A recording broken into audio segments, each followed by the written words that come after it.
Welcome to Wife Cheating Story. I hope you have an enjoyable and relaxing time listening. Let's get started.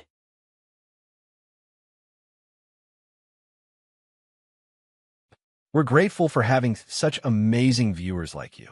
Tell us, which part of the world are you watching from today? Morning coffee or evening wind down? Share below. Now let's dive into today's story. Chapter 1. Fractures.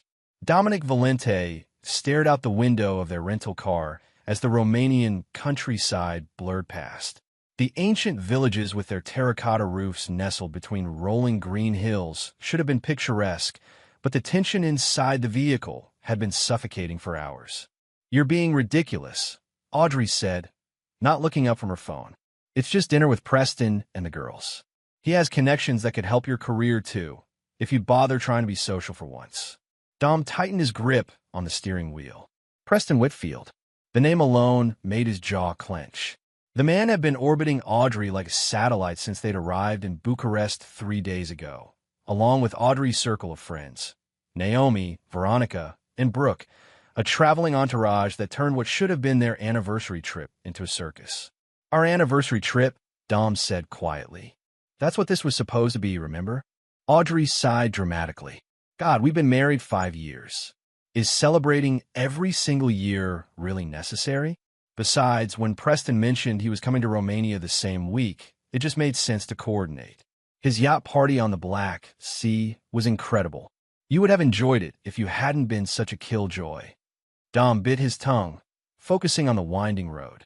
Their marriage had been deteriorating for months, but he'd hoped this trip might rekindle something.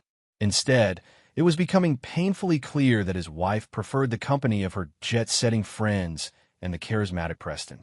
The village of Viskry emerged ahead, a tiny, ancient Saxon settlement known for its fortified church. It wasn't on their original itinerary, but Dom had suggested the detour, hoping for a moment of peace away from Preston and Audrey's friends. "Why are we stopping in this dump?" Audrey complained as Dom parked near the village center. "There's nothing to post about here. No one's going to care about some old buildings."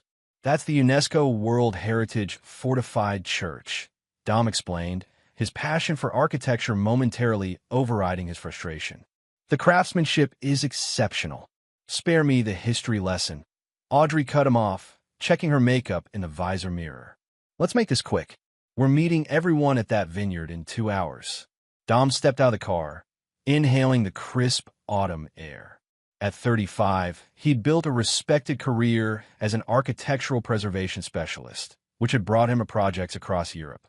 It was how he'd met Audrey 6 years ago, when she was traveling through Italy with friends. Her vivacity and beauty had captivated him then, but somewhere along the way, their paths had diverged.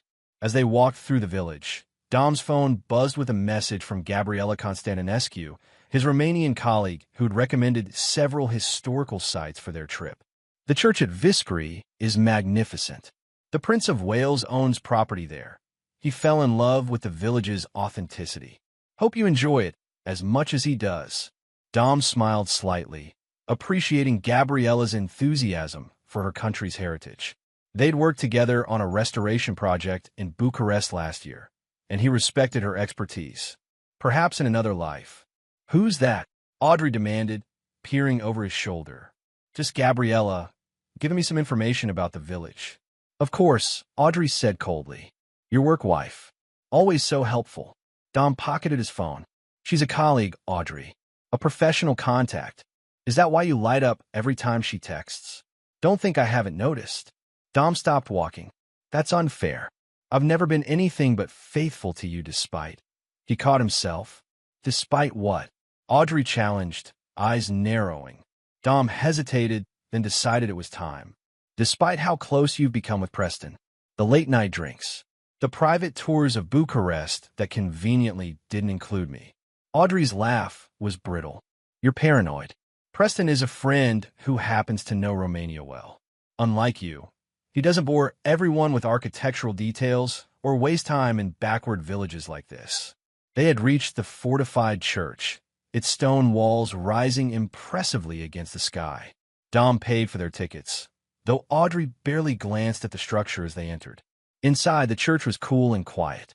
Dom moved through the space reverently, admiring the craftsmanship that had endured for centuries.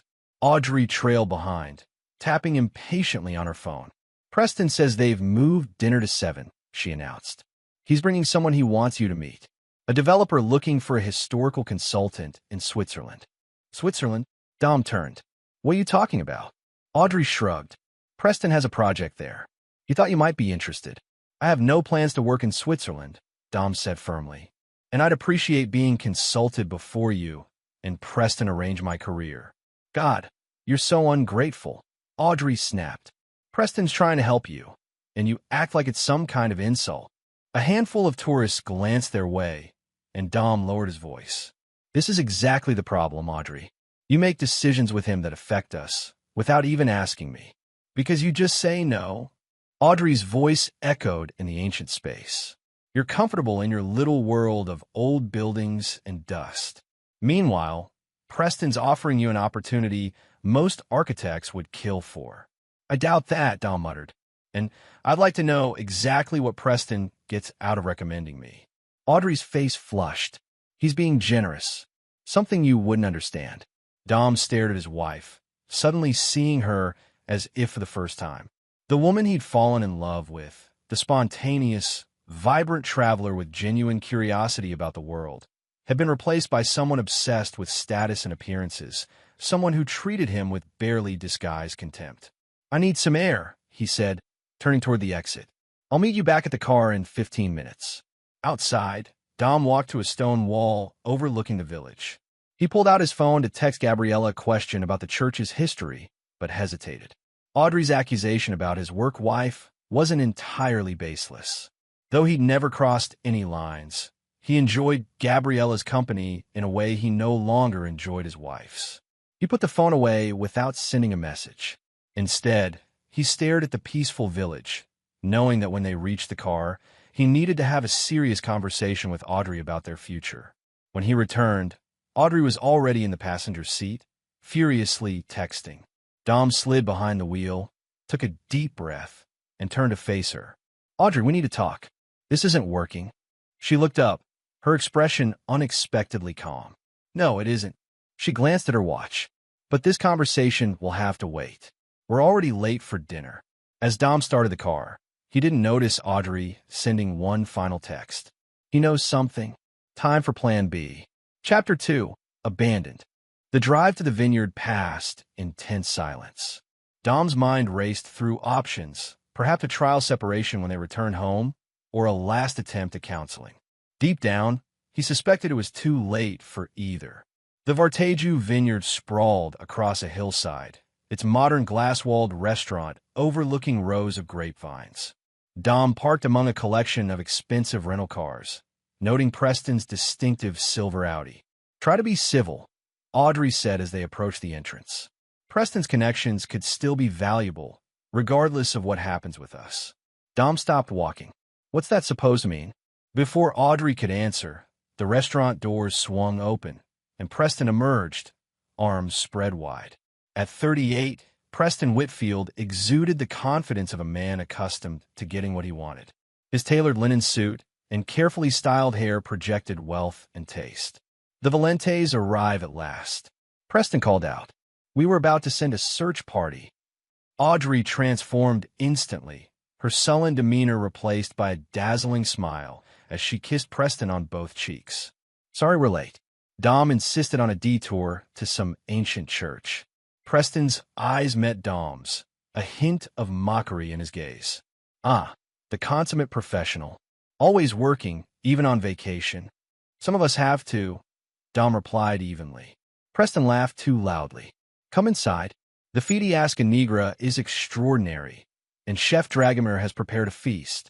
The restaurant's interior was sophisticated and minimalist. At a large table by the window sat Audrey's friends, Naomi Wells, Veronica Tate, and Brooke Montgomery, along with two men Dom didn't recognize. Ladies, look who I found, Preston announced. The women greeted Audrey enthusiastically while offering Dom perfunctory nods. Naomi, a sharp-featured blonde with calculating eyes, patted the seat beside her for Audrey. Dom found himself positioned at the far end of the table, beside one of the strangers. Flynn Cooper, the man introduced himself, extending his hand. Preston's associate from Zurich. Dominic Valente, Dom replied, suddenly understanding why he'd been invited. This was the Swiss developer Audrey had mentioned. As wine flowed and appetizers appeared, Dom observed the dynamics around the table. Audrey leaned close to Preston, laughing at his every word. Veronica and Brooke kept glancing at Dom with expressions that ranged from pity to disdain. Naomi watched everyone with sharp eyes, occasionally whispering to Audrey. Flynn leaned toward Dom.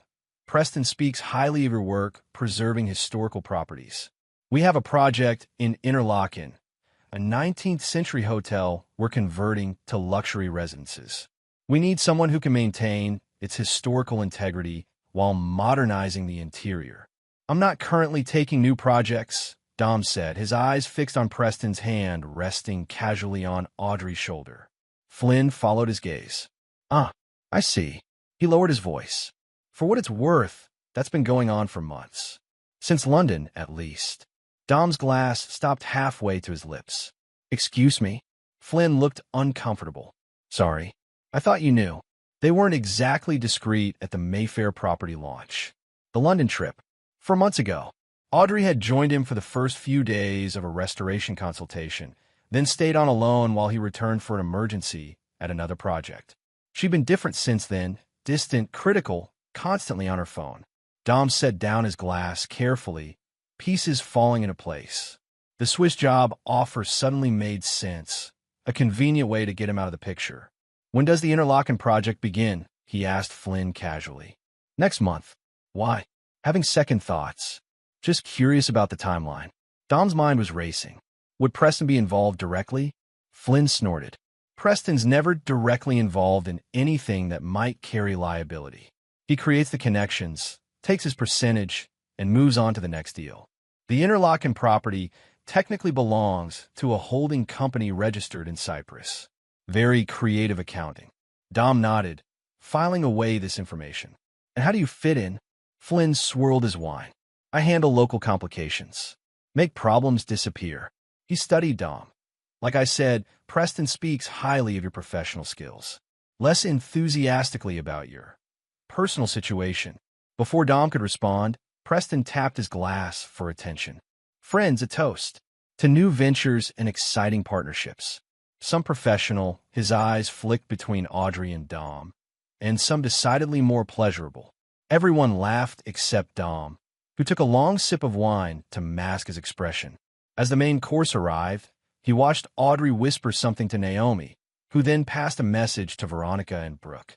All 3 women glanced at him, then quickly looked away. They know, Dom realized. They've all known. The remainder of dinner passed in a blur. Dom answered Flynn's questions about architecture automatically, his mind documenting every interaction between Audrey and Preston, every exchange glance with her friends.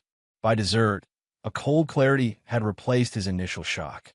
When Preston invited everyone to continue the evening at a club in the next town, Dom saw his opportunity. You all go ahead, he said. I'll settle the bill and join you later. Preston waved dismissively. It's taken care of. Consider it a down payment on our future collaboration. Then I need to make a call about that church restoration, Dom insisted. Poor reception inside. I'll catch up. Audrey barely acknowledged him as the group moved toward the exit. Naomi, however, hung back. Don't bother catching up, she said quietly. Nobody wants you there anyway. Especially Audrey. Dom met her gaze steadily. How long have you known? Naomi smiled thinly. About Preston and Audrey? Since the beginning. They have history from before you were in the picture. She patted his arm condescendingly. Don't take it personally. Preston can offer her things you can't. Excitement, connections, freedom from your constant disappointment. With that parting shot, she sauntered after the others. Through the window, Dom watched them pile into 2 cars. Preston's Audi and a rented SUV driven by Brooke. Audrey didn't look back as they pulled away. Dom remained at the table, finishing his wine. The restaurant had nearly emptied, and the staff were beginning to clean up. He paid for an extra bottle and took it outside to the terrace overlooking the vineyard. The autumn evening was cool, stars emerging in the darkening sky. He pulled out his phone. No messages from Audrey. No surprise there. He opened his recent calls and saw Gabriella's number. His finger hovered over it, then moved to his banking app instead. He needed to assess his financial situation before deciding his next steps. What he saw made him freeze. His primary checking account, which had held over 50,000 euros yesterday, now showed a balance of 121 euros. His savings had similarly been drained, leaving just under 200 euros. Only his retirement accounts, which required additional authentication to access, appeared untouched. With shaking hands, he tried to call the bank's emergency line, but the connection failed repeatedly, the vineyard's remote location providing only spotty service. He switched to his credit cards app and discovered all 3 of his cards had been maxed out with cash advances within the last 2 hours. The pieces clicked into place. This wasn't an impulsive abandonment. This was planned. The dinner, the Swiss job offer, the strategic separation from the group, all orchestrated to buy time while his accounts were drained. Dom pocketed his phone and walked to the parking lot, though he already knew what he would find. The rental car was gone. In its place was a piece of paper tucked under a decorative rock. Let's see how he gets back. Enjoy Romania, darling. Don't call us, we'll call you. Ugh. Dom stared at the note, Audrey's looping handwriting swimming before his eyes. The giggles of her friends, the knowing smirk on Preston's face. They'd planned this humiliation meticulously. He checked his pockets. His wallet was missing. He'd left it in the center console of the rental car while at the church, a careless habit Audrey had apparently anticipated. His phone had 18% battery remaining and no signal, and he was standing alone in the parking lot of a vineyard in rural Romania, with night falling and no transportation. The restaurant staff were locking up, giving him curious glances. Dom approached the manager, explained his situation as best he could through the language barrier, and managed to secure the name of a guest house in the nearest village, about 10 kilometers away. With no other options, Dom began walking along the darkened country road, the bottle of wine his only companion. As he walked, shock gave way to a cold, clear rage. With each step, the architect carefully dismantled his marriage in his mind, seeing the hidden structures beneath the surface for the first time. By the time he reached the village 3 hours later, feet blistered and shoulders aching, Dominic Valente had made a decision. He would survive this. He would rebuild. And then, with the same precision he brought to his architectural restorations, he would disassemble the lives of those who had betrayed him. Starting with Audrey. Chapter 3. Survival.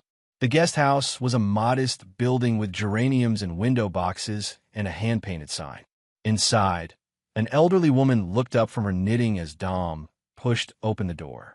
He must have been a sight, disheveled, dusty from the road, clutching a half-empty wine bottle. English, he asked hopefully. The woman shook her head. Romana. Guten Deutsch. Dom's German was rudimentary, but better than nothing. Through broken phrases and gestures, he explained his situation: stranded, wallet stolen, needing a place to stay. The woman, who introduced herself as Ilinka, regarded him with suspicion until he offered his watch as collateral, a vintage Omega his grandfather had left him. Ilinka studied the timepiece, nodded once, and led him to a small but clean room under the eaves. She brought bread, cheese, and a bowl of soup, waving away his thanks with a grandmother's matter-of-factness about feeding a hungry stranger. Alone in the room, Dom tried his phone again. 1 bar of service, enough to send a text to Gabriella explaining his predicament before the battery died completely. He fell into an exhausted sleep, the events of the day churning through his dreams. Morning brought Ilinka with strong coffee and more bread. She pointed to his phone and then to an ancient charger by the bed, incompatible with his device, but the gesture touched him. American Embassy? He asked, miming a telephone. Ilinka nodded and led him downstairs to an old rotary phone in her kitchen. It took nearly an hour of being transferred between departments before Dom reached someone helpful at the embassy in Bucharest. The official was sympathetic but limited in what he could offer. Dom would need to make his way to Bucharest, over 200 kilometers away, to get emergency assistance and a temporary passport. Is there anyone who could wire you money for transportation? The official asked. Dom considered his options. His parents were deceased. His sister lived in Australia and was traveling in the outback, unreachable for weeks. Most of his friends were professional acquaintances, unlikely to send money to a Romanian village with no questions asked. "I'll figure something out," he told the official, arranging to call again the next day. After hanging up, Dom sat at Ilinka's kitchen table, the reality of his situation sinking in. Stranded in rural Romania. No ID, no money, no transportation, and a wife who had orchestrated it all, now presumably celebrating with her lover and friends. Ilinka watched him from the stove, where she was stirring a pot of something fragrant. "Problem," she said in heavily accented English. It wasn't a question. Dom nodded. "Big problem." She gestured for him to wait and disappeared into another room. She returned with a weathered man in his 60s, wearing work clothes and regarding Dom with careful scrutiny. "My son Mihai," Ilinka said. "English." Mihai pulled out a chair. "My mother says you are in trouble." "American?" "Yes," Dom confirmed, relief flooding him at finding someone he could properly communicate with. "My wife and her friends left me here. Took my wallet, my rental car, emptied my bank accounts." Mihai's bushy eyebrows rose. "Your wife did this? Why?" Dom gave a bitter laugh. "She's having an affair. This was their way of getting rid of me." Mihai translated for his mother, whose face darkened with disapproval. She launched into a torrent of Romanian, gesturing emphatically. "My mother says your wife is not a good word to translate," Mihai said diplomatically. "She wants to know what you will do. Get to Bucharest somehow. The American embassy can help once I'm there." Mihai nodded thoughtfully. "I drive to Sighisoara tomorrow for supplies. I can take you there. From Sighisoara, there's train to Bucharest." "I can't pay you," Dom admitted. "Not until I get emergency funds from the embassy." Mihai waved this away. "My mother likes you. She says you have honest eyes." He leaned forward. "But in Bucharest, you will need money before embassy opens. You have skills? Can work." Dom thought for a moment. "I'm an architect. I specialize in historical restoration. I speak some German, Italian, and French." Mihai's face brightened. "Perfect. My cousin Nikolai owns restaurant in tourist area of Sighisoara. Many German tourists. He needs English and German speakers for busy season." He stood up. "I call him now. You work 2 days, make enough for train ticket. Then Bucharest." It wasn't ideal, but it was a plan. Dom spent the rest of the day helping Ilinka in her garden. The physical labor a welcome distraction from the chaos of his life. By evening, Mihai had arranged everything with his cousin. The next morning, they set off for Sighisoara in Mihai's rattling old pickup truck.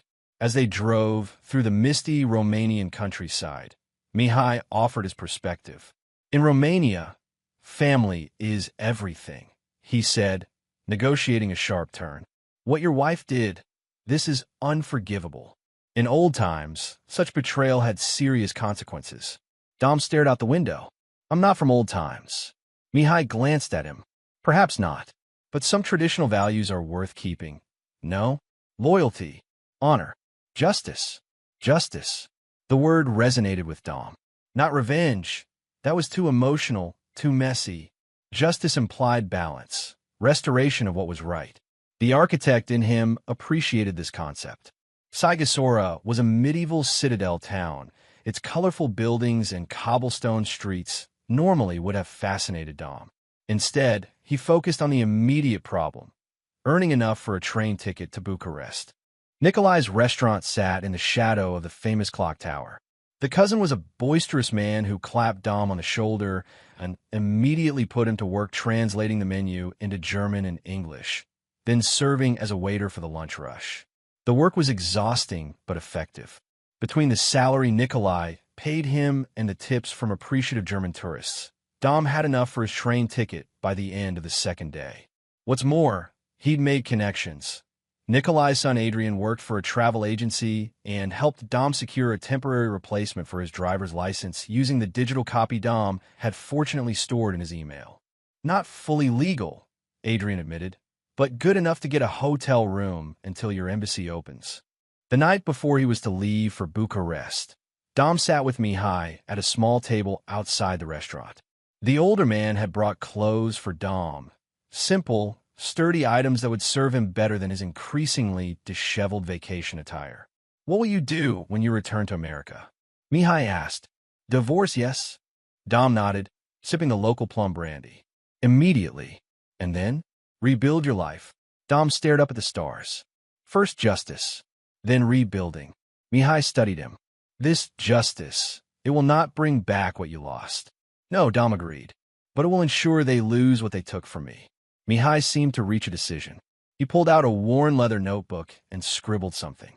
"My nephew in Zurich, Radu Popescu. He works in banking. Tell him his Uncle Mihai sends you. He can help with financial matters." Discreetly, Dom took the information, understanding the implied offer. "Thank you. For everything. One more thing," Mihai said, his expression serious. "Whatever justice you seek, remember who you are. Revenge changes a man, not always for better." Dom nodded, though he had already begun to feel the transformation. The man who had entered Romania as Audrey's devoted husband was dying. Who would emerge from this crucible remained to be seen. The next morning, Dom boarded the train to Bucharest with his meager belongings, the notebook containing Radu's contact information and a determination that burned like cold fire. As the Romanian countryside flashed past, he began planning. Step 1. Secure emergency documents and funds.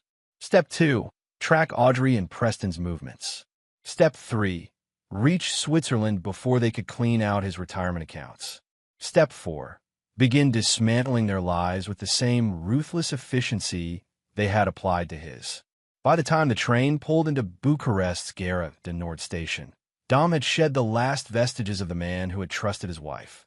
In his place was someone harder, someone who understood that in this world, kindness was often repaid with betrayal, and only the ruthless survived. The American embassy in Bucharest proved more helpful than Dom had anticipated. His story of being abandoned by his wife, while embarrassing, was not unheard of. Within 2 days, he had a temporary passport, emergency credit card, and had filed police reports about the theft of his wallet and the unauthorized access to his accounts. During his meeting with the financial crimes officer, Dom learned something interesting. The largest withdrawals from his accounts had been made in Zurich, not Romania. Audrey and Preston were already in Switzerland, just as Flynn had suggested they would be. "You should contact your banks in the U.S. immediately," the officer advised. "Freeze any remaining accounts before they can be accessed." Dom did so, securing his retirement funds and the small emergency account he kept separate from his shared accounts with Audrey. It wasn't much, but it would be enough to get him to Switzerland. Before leaving Bucharest, Dom visited Gabriella's office at the restoration firm where they had collaborated. She was shocked by his appearance and even more stunned by his story. "My God, Dom, this is criminal. Have you called Audrey's parents? They should know what she's done." Dom shook his head. "Not yet. I need to handle this my own way first." He hesitated. "Gabriella, I need a favor. If anyone asks about me, especially Audrey or a man named Preston Whitfield, tell them I went back to the States. Say I was devastated, falling apart." Gabriella frowned. "What are you planning, Dom?" "Justice," he said simply. "Will you help me?" After a moment, she nodded. "Of course. But promise me you won't do anything irreversible." Dom's smile didn't reach his eyes. "The only irreversible thing was what they did to me." He stood to leave. "Thank you, Gabriella, for everything." 3 days after being abandoned in rural Romania, Dom boarded a flight to Zurich with a temporary passport, a small amount of emergency funds, and the contact information for Mihai's nephew. As the plane lifted into the clouds, he felt a strange sense of peace. The old Dominic Valente, trusting, devoted, perhaps naive, had been left behind in Romania. The man flying to Switzerland carried newfound ruthlessness and a single-minded focus on justice. Audrey had created this new version of him. Soon, she would meet him and realize too late what she had done. Chapter 4. Reconstruction. Zurich gleamed under autumn sunshine, its pristine streets and elegant buildings a stark contrast to the rural, Romanian villages Dom had left behind. He had booked a modest room in a pension in the old town, using his emergency credit card. It would serve as his base of operations while he rebuilt his life and formulated his plan. His first stop was the local branch of his international bank, where he presented his temporary passport and explained his situation. The manager was appropriately sympathetic, though Dom detected a hint of judgment. Another tourist who had been careless with his belongings. Still, the emergency funds were processed, giving Dom enough to survive for a few weeks. After ensuring his remaining accounts were secure, Dom made his way to the address Mihai had given him. Radu Popescu's office was in a nondescript building near the financial district, with a small plaque simply reading Financial Consulting. The receptionist ushered Dom into a Spartan office where Radu, a trim man in his 40s with his uncle's shrewd eyes, greeted him in perfect English. Uncle Mihai explained your situation, Radu said, gesturing Dom to a seat. Quite unusual, even in my line of work. I appreciate you seeing me, Dom said. Your uncle suggested you might have expertise that could help me. Radu's smile was thin. My official expertise is in helping expatriates navigate Swiss banking regulations. My unofficial expertise is in tracing money when others would prefer it remains hidden. He leaned forward. Tell me what you need. Over the next hour, Dom laid out the financial aspects of his situation. The drained accounts, the timing of the withdrawals coinciding with his abandonment, and his suspicion that Audrey and Preston were using Switzerland as a base for whatever they had planned next. Radu listened without interruption, occasionally making notes. When Dom finished, he tapped his pen thoughtfully against his notepad. Legally, this is complicated. Your wife had authorized access to most of these accounts, yes? The withdrawals, while morally reprehensible, may not technically be theft under the law. Understand, Dom said. I'm not necessarily looking for legal remedies. I want to know where they are, what they're planning, and how I can... He searched for the right word. Respond appropriately. Radu nodded slowly. I can help with the first two. The third is your business. He checked his watch. I need 48 hours to trace the movements of these funds. In the meantime, you should secure your situation here.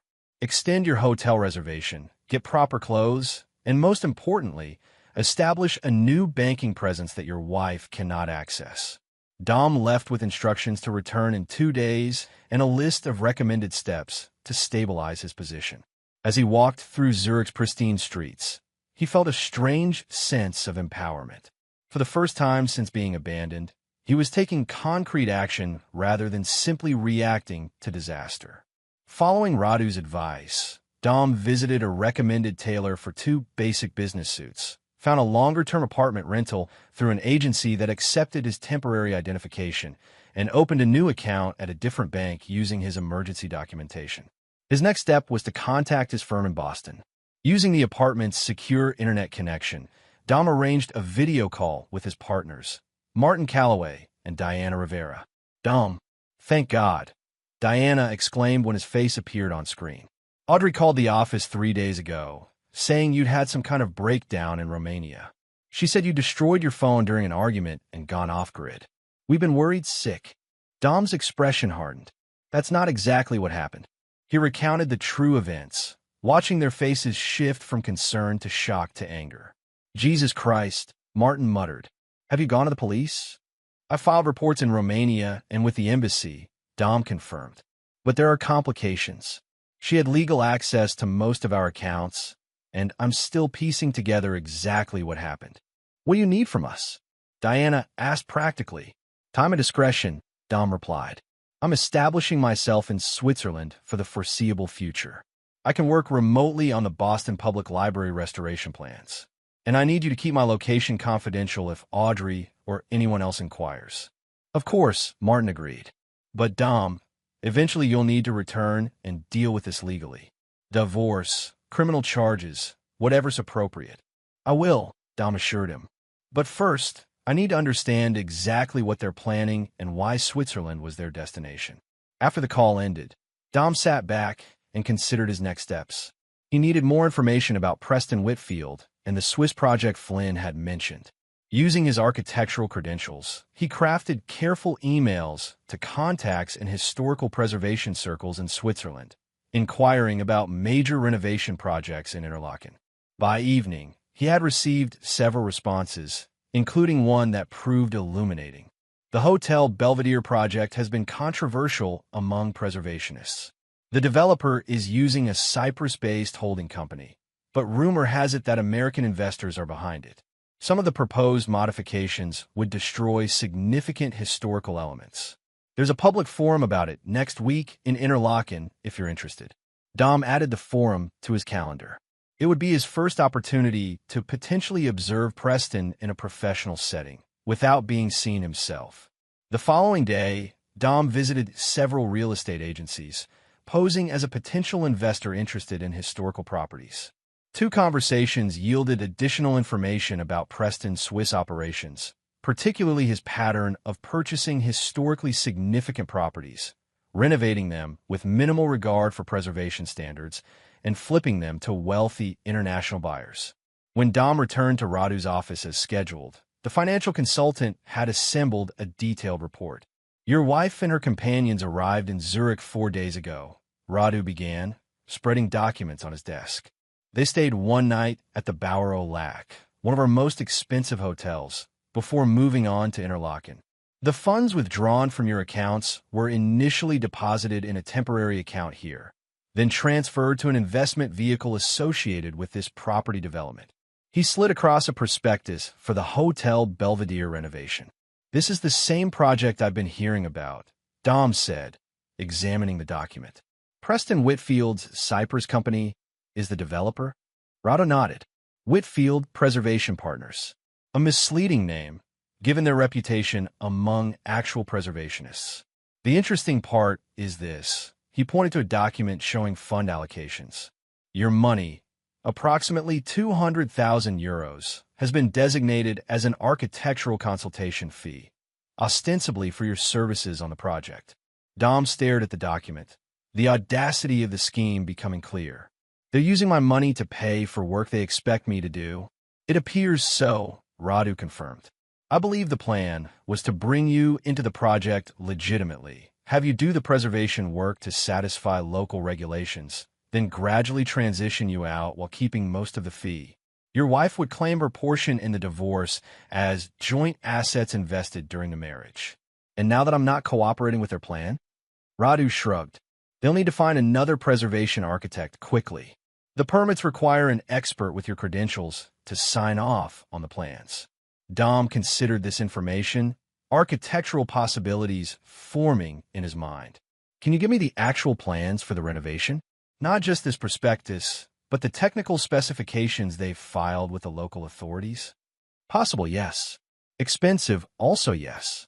Radu named a figure that made Dom wince, but he nodded agreement. One more thing, Radu added. I located your wife and Mr. Whitfield. They're staying at the Victoria Jungfrau Grand Hotel in Interlaken. Mr. Whitfield has booked the Imperial Suite for 3 weeks. Your wife has been using the spa facilities extensively, paid for with a new credit card issued in her name, but linked to an account funded by your money. Dom absorbed this, his anger crystallizing into resolve. How soon can you get those plans? 3 days. Maybe 2 if I expedite. Do it, Dom said. And I'll need a good camera with a telephoto lens. Radu raised an eyebrow. Surveillance. Research, Dom corrected. And while you're at it, could you find out if any positions are available at architectural firms in Interlaken? I'm going to need legitimate reasons to be there. As Dom left Radu's office, his phone buzzed with an incoming call from an unknown number. He hesitated, then answered. Dominic Valente. Dom? Oh my God, you're alive. Audrey's voice, dripping with fake concern. Everyone's been so worried. Where are you? Dom stepped into a quiet alcove, his heart hammering despite his outward calm. Hello, Audrey. Surprised to hear from me? Baby, I've been frantic. Her voice quavered with practiced emotion. When you disappeared from the vineyard, we searched everywhere. The police said your wallet was found in Bucharest. We thought you'd been kidnapped or worse. The performance was remarkable. If he hadn't experienced her betrayal firsthand, he might almost have believed her. How inconsiderate of me, he said coolly, to disappear while you were searching the spas of the Victoria Jungfrau with Preston. A beat of silence. What? I don't.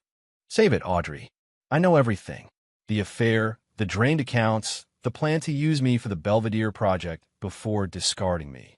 Another pause, longer this time. When she spoke again, her voice had lost its panicked edge. "You weren't supposed to find out like this." "How was I supposed to find out? After you'd taken everything." "It's not what you think," she began, but Dom cut her off. "I think it's exactly what I think. Tell Preston his Swiss project has a problem. A preservation architect problem." "Dom, wait." "Oh, and Audrey?" "I'd start practicing your concerned widow voice. You're going to need it." He ended the call before she could respond. It was a theatrical threat. Dom had no intention of physical violence, but the desired effect would be achieved. Let them wonder what he knew, what he planned.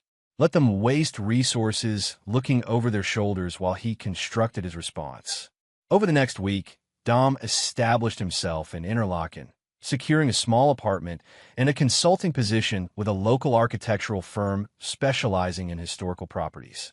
His new colleagues were delighted to have an American preservation expert join them, particularly one with knowledge of the controversial Belvedere project. From his new vantage point, Dom could observe Preston's operation without revealing his presence. He attended the public forum on the Belvedere renovation, sitting in the back while Preston presented glossy renderings that obscured the true extent of the historical compromises being made. Dom noted the municipal officials who seemed particularly supportive of the project, filing away their names for future reference.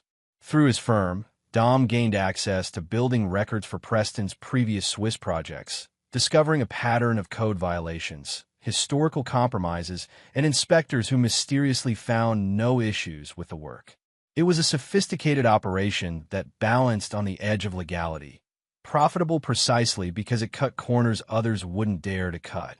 When Radu delivered the Belvedere plans, Dom spent 3 days analyzing them in minute detail. What he found confirmed his suspicions. The renovation would irreparably damage key historical elements while appearing to preserve them, creating a Potemkin facade of historical integrity while maximizing profitable interior space. More importantly, he identified critical vulnerabilities in the design, areas where small changes to the plans could create major problems during construction, the kind that wouldn't be discovered until significant money had been invested. Dominic Valente, preservation architect, would never sabotage a historical building. But the man who had walked out of Romania, the man Audrey and Preston had created, wasn't bound by those same professional ethics. Not when justice was at stake. As October turned to November, Dom received a text from Radu. "They're looking for you. Hired private investigator. Be careful."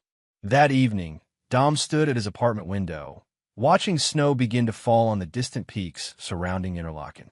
His plan was taking shape, each element fitting together. Preston's project, Audrey's new life, the network of facilitators and enablers who had helped them, all would be dismantled piece by piece. In Romania, Dom had been abandoned, stripped of everything. In Switzerland, he would be the architect of their downfall. And when Audrey eventually came begging, as he knew she would, it would already be too late. Chapter 5. Infiltration. The Victoria Jungfrau Grand Hotel embodied Belle Epoque luxury, its elegant facade overlooking Interlaken's Hohweg Promenade with the Jungfrau Mountain providing a dramatic backdrop. From his vantage point in a cafe across the street, Dom observed the hotel's main entrance through the viewfinder of his camera. Over the past week, he had established a pattern. The same table, a laptop open to architectural plans, a perfect cover for his surveillance. The staff now greeted him by name, assuming he was working on one of the many luxury renovation projects in the area. At precisely 9:15 a.m., Preston emerged through the hotel's revolving door, immaculate in a tailored overcoat. As had become his routine, he headed toward his temporary office in a converted villa 2 blocks away. Based on Dom's observations, Preston would remain there until lunch, when Audrey would typically join him. Dom captured several photos, then packed his equipment. It was time for the next phase. The offices of Berger and Schmidt Architecture were housed in a renovated 19th century building near Interlaken's West Railway Station. Dom had been working there for 3 weeks now, establishing himself as a diligent and knowledgeable preservation consultant. His colleagues appreciated his expertise, and his employer, Heinrich Berger, had already offered to extend his contract. "Dominic, perfect timing," Heinrich called as Dom entered. The Municipal Building Authority has requested additional consultations on the Belvedere project. Since you've worked on similar renovations in America, I'd like you to represent us. Dom maintained a neutral expression, though his pulse quickened. The Whitfield project? I thought Weber and Partners had the preservation contract. Heinrich's expression soured. They did, but there have been concerns about their assessment. The Historical Preservation Council has demanded a secondary review. This was better than Dom could have hoped for, legitimate access to Preston's project without revealing his connection. When is the meeting? Dom asked, already calculating how to use this opportunity. Tomorrow morning. The developers will be there, along with representatives from the council. It could be contentious, Heinrich warned. The American developer is, how do you say, pushy? Dom smiled thinly. I've dealt with pushy developers before. I'll review the files tonight. That evening, Dom prepared meticulously, studying the Belvedere plans and identifying critical areas where the historical integrity was most compromised. He drafted alternative approaches that would appear reasonable while requiring significant, expensive changes to Preston's plans. The next morning, Dom dressed in his most professional attire and arrived early at the municipal building. He took a seat at the far end of the conference room, arranging his materials while watching the other attendees arrive. The Historical Preservation Council members entered first, three serious-looking Swiss academics who nodded politely to Dom. The Weber and Partners representatives followed, looking nervous.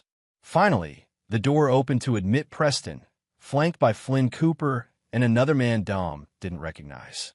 Dom kept his head down, ostensibly reviewing documents as Preston took his seat at the opposite end of the table. The meeting began with introductions around the table. When Dom's turn came, he spoke clearly but didn't make direct eye contact with Preston. Dominic Kane, preservation consultant with Berger and Schmidt. I specialize in adaptive reuse of Belle Epoque structures. He had been using his mother's maiden name professionally in Switzerland, a small precaution that had now paid significant dividends. Preston showed no recognition, merely nodding impatiently as the introductions continued.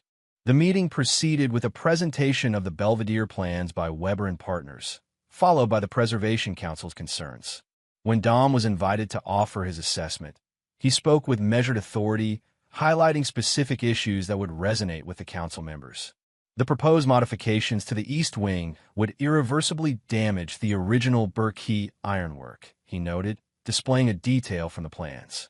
Additionally, the basement excavation comes dangerously close to the original foundation stones, which have historical significance dating to 1872. Preston leaned forward, irritation evident. Mr. Kane, is it? The structural engineers have assured us these modifications are necessary for modern safety standards. Dom met his gaze for the first time, a frisson of satisfaction running through him as he recognized no awareness in Preston's eyes. Safety is paramount, Mr. Whitfield, but there are alternatives that preserve historical elements while meeting code requirements. For instance, he proceeded to outline approaches that would address the council's concerns while significantly complicating the construction process and increasing costs. Each suggestion was technically sound, but would require substantial revisions to Preston's plans. As the meeting progressed, Dom observed Preston's growing frustration. By the time they adjourned for lunch, the council members were nodding in agreement with Dom's recommendations, while Preston and Flynn huddled in urgent conversation. Dom gathered his materials, preparing to leave, when Preston approached him. Mr. Kane, a word?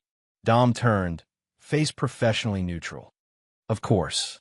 Your suggestions, while interesting, would add months to our timeline and millions to our budget, Preston said, his charm strained.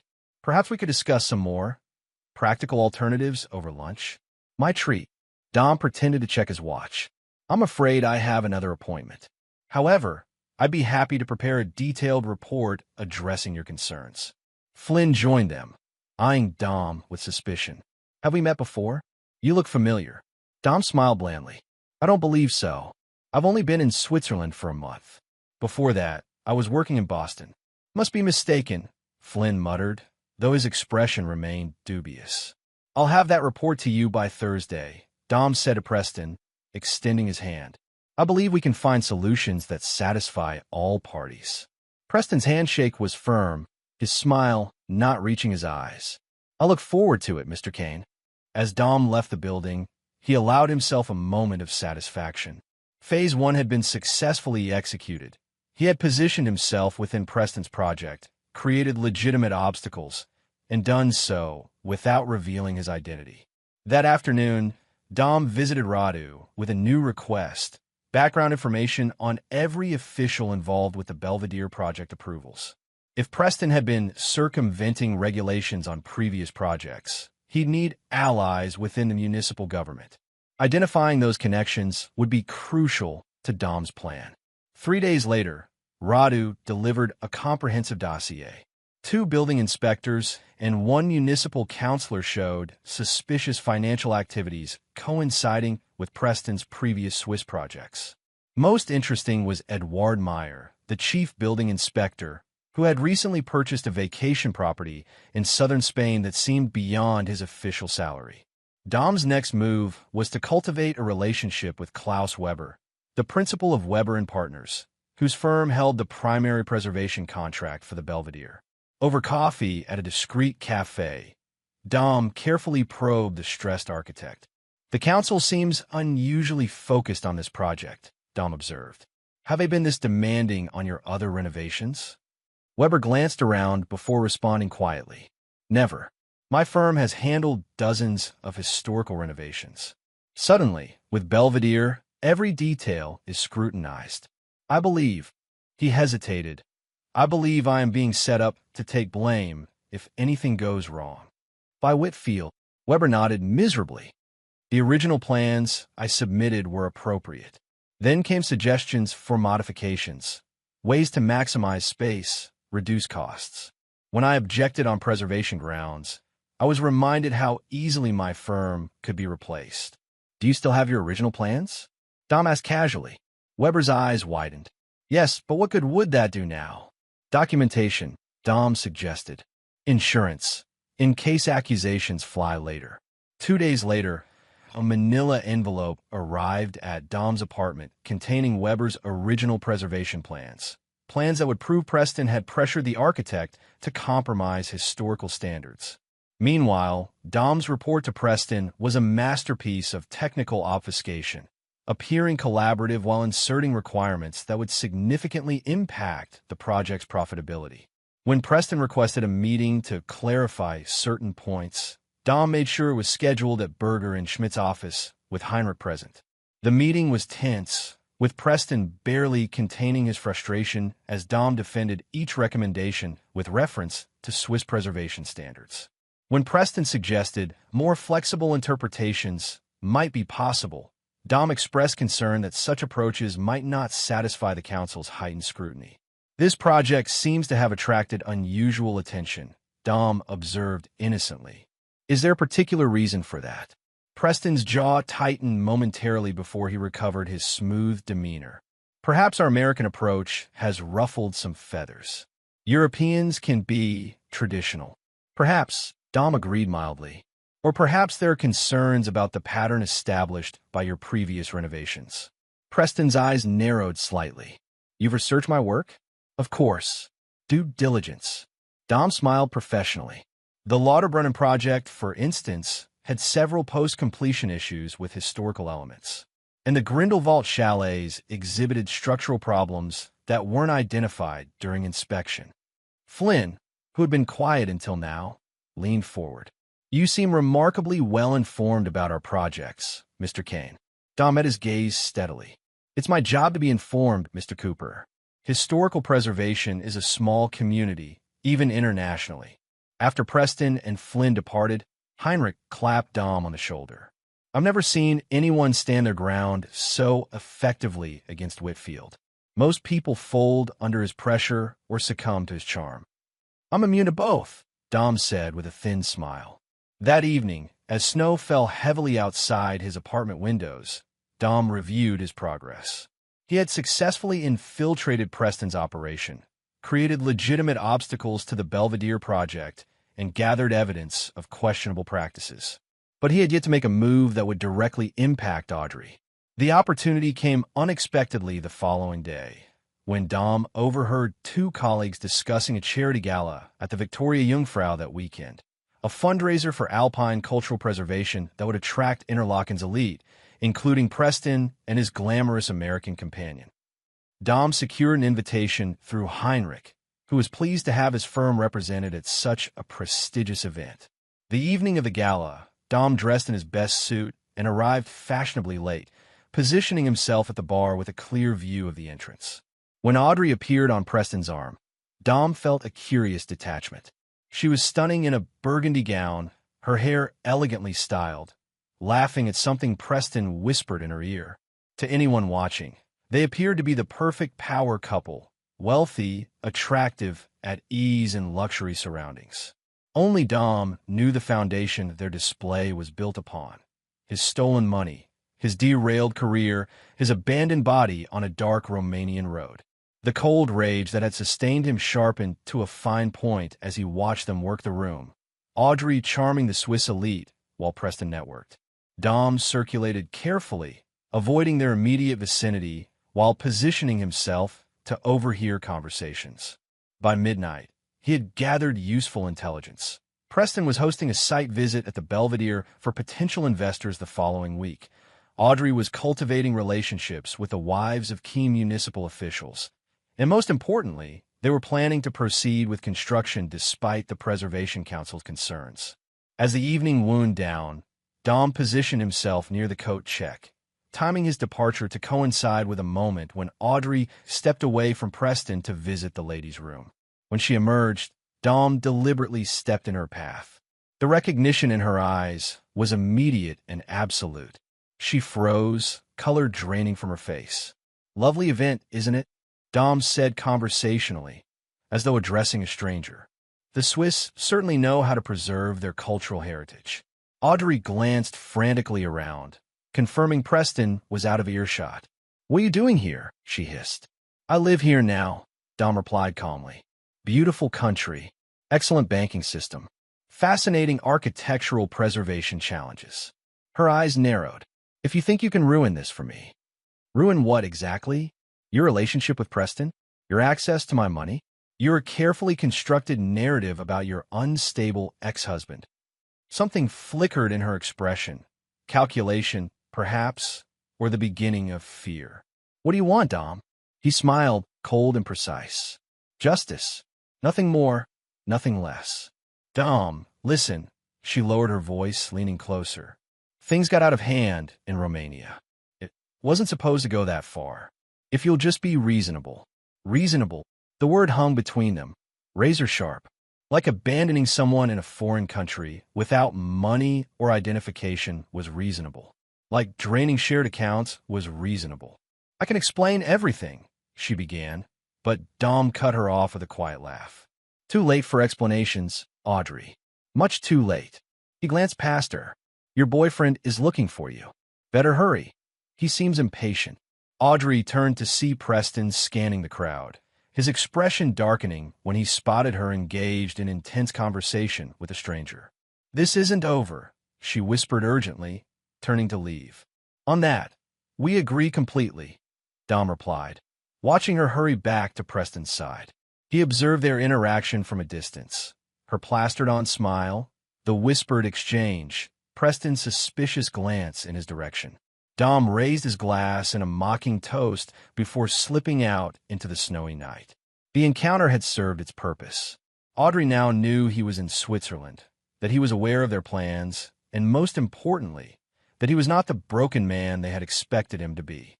Uncertainty would begin to erode their confidence, and uncertainty was a foundation that could not support their ambitions. Back in his apartment, Dom updated his whiteboard where he tracked the elements of his plan. The Belvedere project was now facing preservation obstacles. Preston's corrupt connections had been identified. Audrey's peace of mind had been shattered. But the true dismantling had not yet begun. Opening his laptop, Dom composed an anonymous email to the Swiss Financial Regulatory Authority, attaching documentation of suspicious transactions associated with the Belvedere project approval process. He included enough detail to trigger an investigation, but withheld key information that would become his leverage in the coming weeks. Next, he drafted a series of detailed preservation concerns to be submitted to the Historical Council under Berger and Schmidt's letterhead, each designed to create delays and increase costs for Preston's project. Heinrich would approve them, given the growing prestige his firm was garnering from challenging the American developer. Finally, Dom texted Radu, "Time for Phase 2. Prepare the documentation we discussed." Phase 2 would target Preston's investors, undermining their confidence by revealing the true state of the Belvedere project and the regulatory challenges ahead. Without investor support, Preston's carefully constructed financial house of cards would begin to wobble.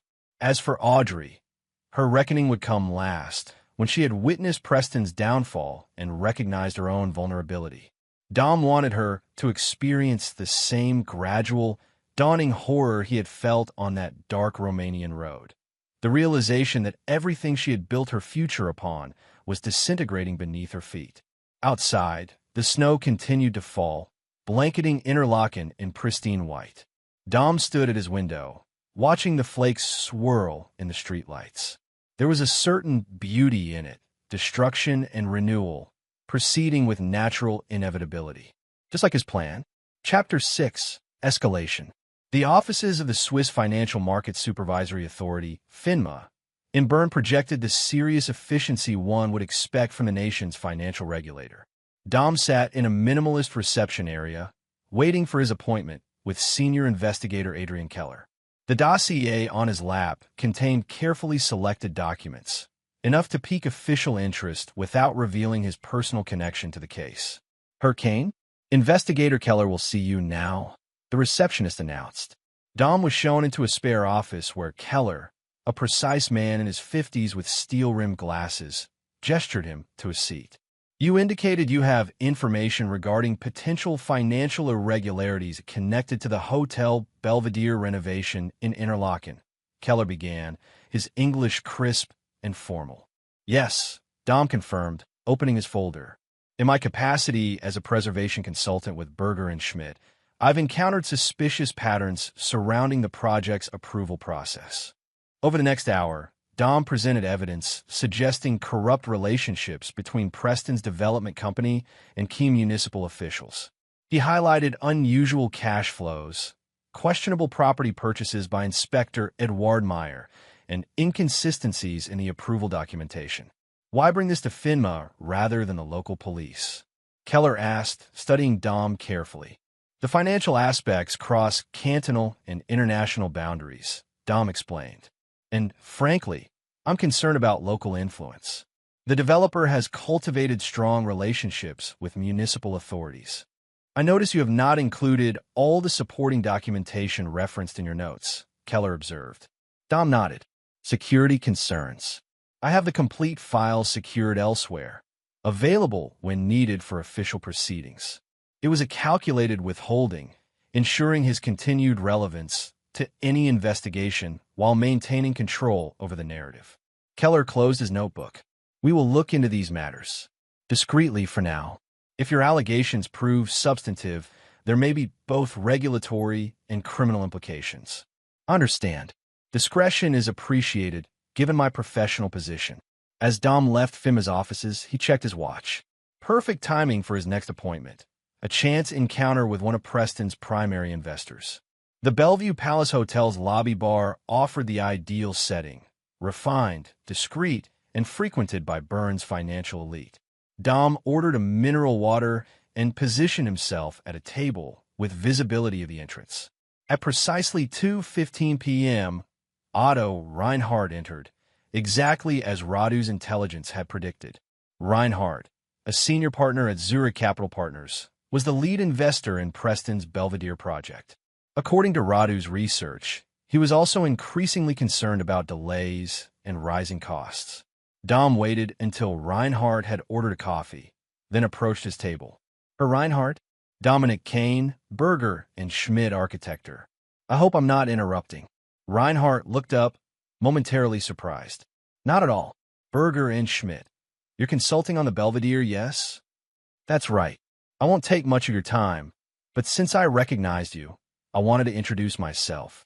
Your investment in preserving Swiss architectural heritage is admirable." The flattery worked. Reinhardt gestured for Dom to join him. Heritage is important, yes, but so is pragmatic development. The Belvedere project seems to be encountering an unusual number of obstacles. Dom nodded sympathetically. Historical renovations are always complex. Though in my experience, the current difficulties are somewhat unusual. How so? Reinhardt leaned forward slightly.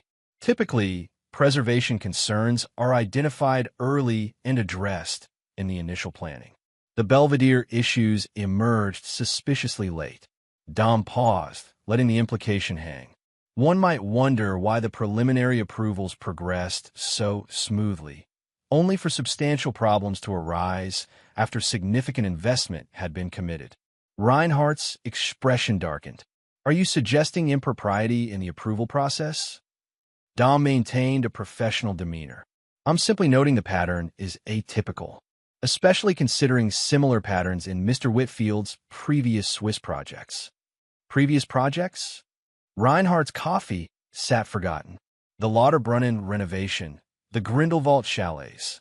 Both encountered post-approval complications requiring substantial additional investment. Both ultimately sold for less than projected returns. Reinhardt studied Dom with new intensity. "Mr. Kane, why are you sharing these observations with me?" Dom smiled slightly. "Professional integrity. The preservation community values transparency, and investors should have complete information when making decisions." He stood, placing a business card beside Reinhardt's coffee. "If you have any questions about the technical aspects of the preservation requirements, my door is always open." As Dom departed, he glanced back to see Reinhardt already on his phone, his expression grim. The seed had been planted. Over the next 2 weeks, Dom executed a series of precisely calibrated moves. Through Heinrich, he submitted additional preservation concerns to the Historical Council, each legitimate but maximally inconvenient for Preston's timeline. At Berger and Schmidt, he drafted alternative approaches that would address these concerns, approaches that were technically sound but would significantly increase costs. Meanwhile, Radu reported that Reinhardt had begun quietly investigating Preston's previous projects and had scheduled meetings with other Belvedere investors. The Swiss Financial Authority had opened a preliminary inquiry into Eduard Meyer's finances. And most satisfyingly, Preston had been observed in heated arguments with his project managers at the Belvedere site. Dom's encounter with Audrey at the gala had produced the desired effect as well.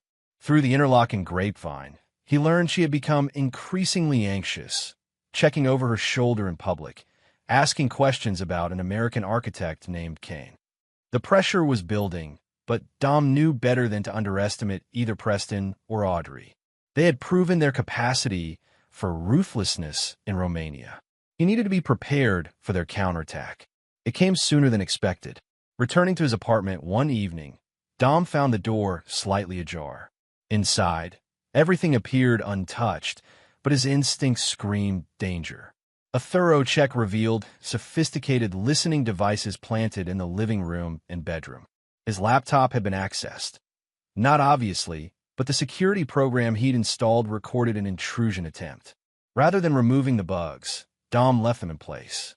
From now on, his apartment would feed them carefully crafted misinformation while his actual planning moved to a secure location Radu had arranged. The next day, Dom received a call from Heinrich, his voice uncharacteristically concerned. "Dominic, there's a situation. A man visited the office claiming to be from the American Architectural Association, asking unusual questions about your background and credentials." "What kind of questions?" Dom asked, though he could guess. "Whether we'd verified your experience, checked references for Boston." He implied there might be irregularities. Heinrich paused. "Dominic, is there something I should know?" "It's a professional dispute from my previous work," Dom said smoothly. "A developer whose project I deemed non-compliant with preservation standards. He's been attempting to discredit me since then." Heinrich seemed relieved. "Oh, that makes sense. I told him your work with us has been exemplary and suggested he take any concerns through official channels." "Thank you, Heinrich." I appreciate your support. After ending the call, Dom texted Radu. Whitfield investigating Kane identity. Accelerate timeline. The response came within minutes. Financial authority moving faster than expected. Meyer being questioned today. Reinhardt meeting other investors tomorrow. Perfect. It was time to force Preston's hand. The next morning, Dom presented Heinrich with a comprehensive analysis of the Belvedere project, highlighting critical structural issues that had been overlooked in the initial plans. These aren't merely cosmetic preservation concerns, Dom explained. The proposed basement expansion could compromise the original foundation, potentially leading to catastrophic failure if not addressed. Heinrich reviewed the findings with growing alarm. This must be reported immediately to the developers and the building authority. Of course, Dom agreed. Safety must come first. I've prepared detailed recommendations for corrective measures. The measures, while necessary, would require extensive redesign and significantly increase costs, potentially enough to sink the project's already strained financial model. Heinrich called an emergency meeting with Preston's team for that afternoon. Dom arrived early, setting up his presentation materials. When Preston entered, flanked by Flynn and two project engineers, his face was a mask of barely contained fury. "Mr. Kane," he said coldly, "I understand you've discovered yet another problem with our project." "Not discovered," Dom corrected. "Identified through standard structural analysis. Analysis that should have been conducted before approvals were sought." He proceeded to present his findings, using the technical language of his profession to outline potential disaster scenarios if the issues weren't addressed. The engineers grew increasingly uncomfortable as the presentation continued, eventually acknowledging the validity of Dom's concerns. Preston, watching his project disintegrate before his eyes, finally erupted. "This is absurd. These issues weren't raised by Weber and Partners or the initial building inspection. Now suddenly they're critical safety concerns. Perhaps you should ask Inspector Meyer why these weren't identified earlier," Dom suggested mildly, though he may be preoccupied with his discussions at the financial authority today. Preston froze, his expression shifting from anger to calculation. "What did you say?" "I believe Inspector Meyer is meeting with FINMA investigators today," Dom repeated. "Something about unexplained assets. Public servants' finances can be such complicated things." The implication hung in the air. Flynn whispered urgently to Preston, who stared at Dom with new understanding dawning in his eyes. "Gentlemen," Heinrich intervened, oblivious to the subtext, "the structural issues must be addressed regardless of other considerations. Safety and preservation standards are non-negotiable." Of course, Preston agreed, his charm resurfacing though his eyes remained cold. "Mr. Kane has been thorough. Perhaps he and I could discuss his recommendations privately to expedite solutions." "I'd be happy to meet," Dom said. "Tomorrow morning at your office?" "Perfect." Preston's smile didn't reach his eyes. "Just the two of us." After the meeting adjourned, Heinrich congratulated Dom on his professionalism. The Whitfield Group clearly underestimated the complexity of working with historical structures. "Your expertise has been invaluable." "Just doing my job," Dom replied, though he knew the next day's meeting would have nothing to do with architecture. That evening, Dom prepared carefully for his confrontation with Preston. He selected his attire, not his usual professional suit, but clothing that would suggest his true identity to Preston's more careful examination. He also ensured that his temporary phone contained nothing incriminating, as it would likely be confiscated. Most importantly, he met with Radu to finalize the contingency plans they had established. If Dom didn't check in by noon, Radu would release the complete dossier on Preston's activities to the authorities and key investors. "Are you certain this confrontation is necessary?" Radu asked. "We could simply proceed with the financial and regulatory pressure." Dom shook his head. "Preston needs to know who he's fighting. It will destabilize him, force him to make mistakes. And if he becomes violent, that would be a mistake too," Dom said quietly. The next morning dawned clear and cold. Dom walked to Preston's temporary office, alert for surveillance or potential ambush. The converted villa appeared quiet, with only Preston's Audi parked outside. The receptionist, a young Swiss woman who seemed uncomfortable with her employer's intensifying stress, directed Dom to Preston's private office on the second floor. As Dom climbed the stairs, he noted the building's layout, identifying potential exits. Preston stood as Dom entered, gesturing to a chair across from his desk. "Mr. Kane, or should I say Mr. Valente?" Dom smiled slightly, taking the offered seat. "So you finally put it together? I was beginning to think you'd never recognize your own handiwork." Preston studied him with cold calculation. Quite the resurrection. From abandoned in Romania to architecting my professional demise in Switzerland. "I confess, I'm almost impressed." "Almost?" Dom raised an eyebrow. Impressed would imply surprise. "But you see, Dominic, your fundamental nature was always your weakness. Methodical, precise, predictable." Preston leaned forward. "Even your revenge follows architectural principles. Careful planning, structural integrity, attention to detail. You seem remarkably calm for someone whose project is collapsing, whose corrupt inspector is being investigated, and whose investors are losing confidence." Preston laughed softly. "Setbacks happen in my business. The Belvedere is just one project. I have others in development across Europe." "Had," Dom corrected. Past tense. Something flickered in Preston's eyes. Meaning the Swiss financial authorities aren't just investigating Eduard Meyer. They're examining all of your Swiss projects, your Cyprus holding company, and your capital flows between jurisdictions. Preston's composure slipped momentarily. "Bullshit.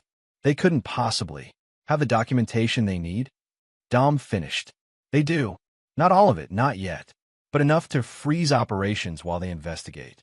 "You've overplayed your hand." Preston recovered quickly. "Even if they investigate, they won't find anything definitively illegal. Aggressive business practices aren't crimes." "True," Dom acknowledged. "But the investigation itself will be enough. Your investors will withdraw. Your municipal allies will distance themselves. Your projects will stall. And your reputation, the only real currency you have, will be compromised." Preston stood, pacing to the window. "What do you want, Dominic? Money? Your wife back? Tell me the price to end this vendetta." "This isn't a negotiation," Dom said calmly. "It's a dismantling. Just like you and Audrey dismantled my life in Romania." Preston turned, his mask of civility slipping further. "That was Audrey's idea, you know, leaving you stranded. I merely suggested separating you from your assets." "How gentlemanly of you," Dom said dryly. "Throwing your accomplice under the bus at the first sign of trouble." "Accomplice?" Preston scoffed. "She was the architect of your destruction, not me. She's been planning her exit strategy since London. I simply provided the opportunity."